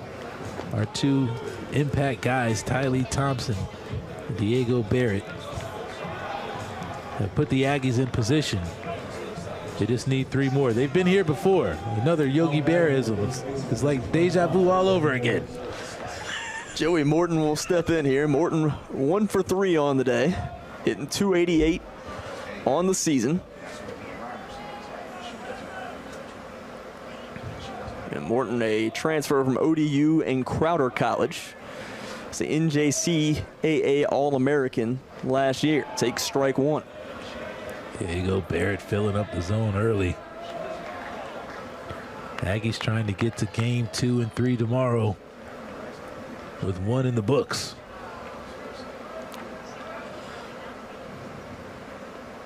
Swing and a miss there for strike 2. 0-2 count. Diego Barrett jumping ahead. 0-2, you can't give in here. Facing Joey Morton, the 3-hole guy. Let's see what he goes with. Here's the 0-2. Ooh, and he throws a beautiful sinker. That missed somewhere. I'm not quite sure where. A beautiful sinker, hitting the spot, hitting the location. Maybe a touch outside. 1-2 count now to Morton. There is a little activity in the Aggie bullpen just in case. And misses high and in. Count now 2-2. So 2 good pitches there. Nice sequence here from Barrett. Morton not fooled. I might go ahead, pepper that outside part of the plate again. 2-2, a little low for ball 3. And now it's a full count after he was ahead 0-2. That's 2 pitches right there. Full count.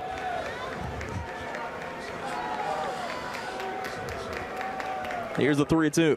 Got him swinging for strike 3. Diego Barrett with his 3rd strikeout of the afternoon, and it's 1 away. Not hesitating, going right after him there. Drawing that swing. Charlie Meglio will step in now, the sophomore. Made the CAA All-Rookie team last season, hitting .268. He's 0 for 4 on the day, but 10 home runs and 33 RBI on the season. So definitely need to keep that ball low in the zone here. And that one at the knees for strike 1. That is where you need to stay with this umpire. He's been not calling that low strike the entire game, but seems to be a little bit more receptive now. Here's the 0-1. Breaky ball, got him swinging for strike 2. Quickly an 0-2 count. So Barrett with another effective slider. Located well. Again, for me, it would be another repeat pitch. Right there, same spot. Here's the 0-2. Down low, couldn't get him to chase. Count goes to 1-2. That's a good take there by Meglio. Tough to lay off that pitch after seeing it the pitch before. Nobody on, 1 out here in the top of the 9th. A&T leading 8-7. I think they're going to go back to it. 1-2. Lifted by Meglio. Savoy Edwards on the run and going to run out of real estate. Count will stay at 1-2. Good job of staying alive there by Meglio.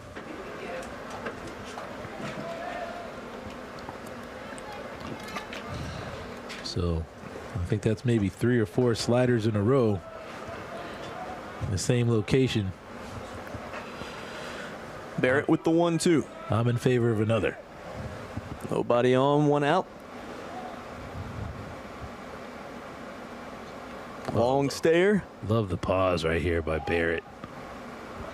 Using all Takes the pitch clock all the way down. This is outside and low. Wow.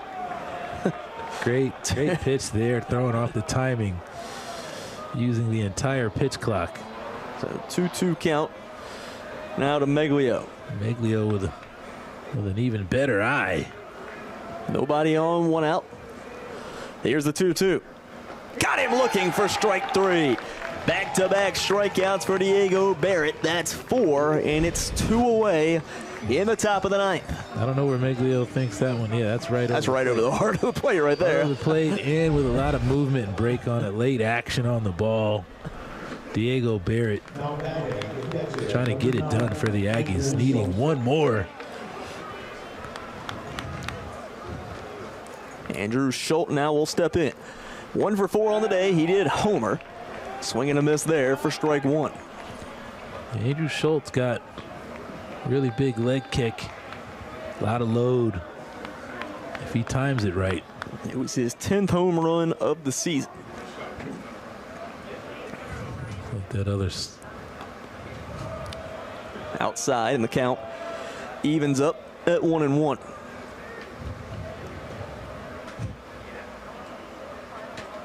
Big AB here for Andrew Schultz. Out the inside corner there for strike 2. 1-2 count. You got impact player versus impact player right here. Who's going to win the battle?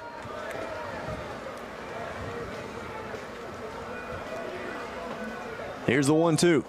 Got him swinging for strike 3. Diego Barrett strikes out the side in the top of the 9th inning and closes out the win for North Carolina A&T to open up the weekend series.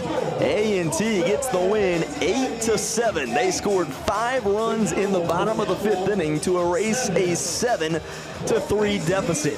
Barrett finishes his outing with 5 strikeouts in 3 innings of work. So the Aggies take game 1 of the series. Game 2 will come your way tomorrow at 11, and it will be a doubleheader tomorrow to close out the weekend series. For my partner, Corey Lima, I'm Ryan Stone. The Aggies get the victory 8-7 in game 1. We'll talk to you tomorrow at 11 a.m. See you tomorrow, everybody.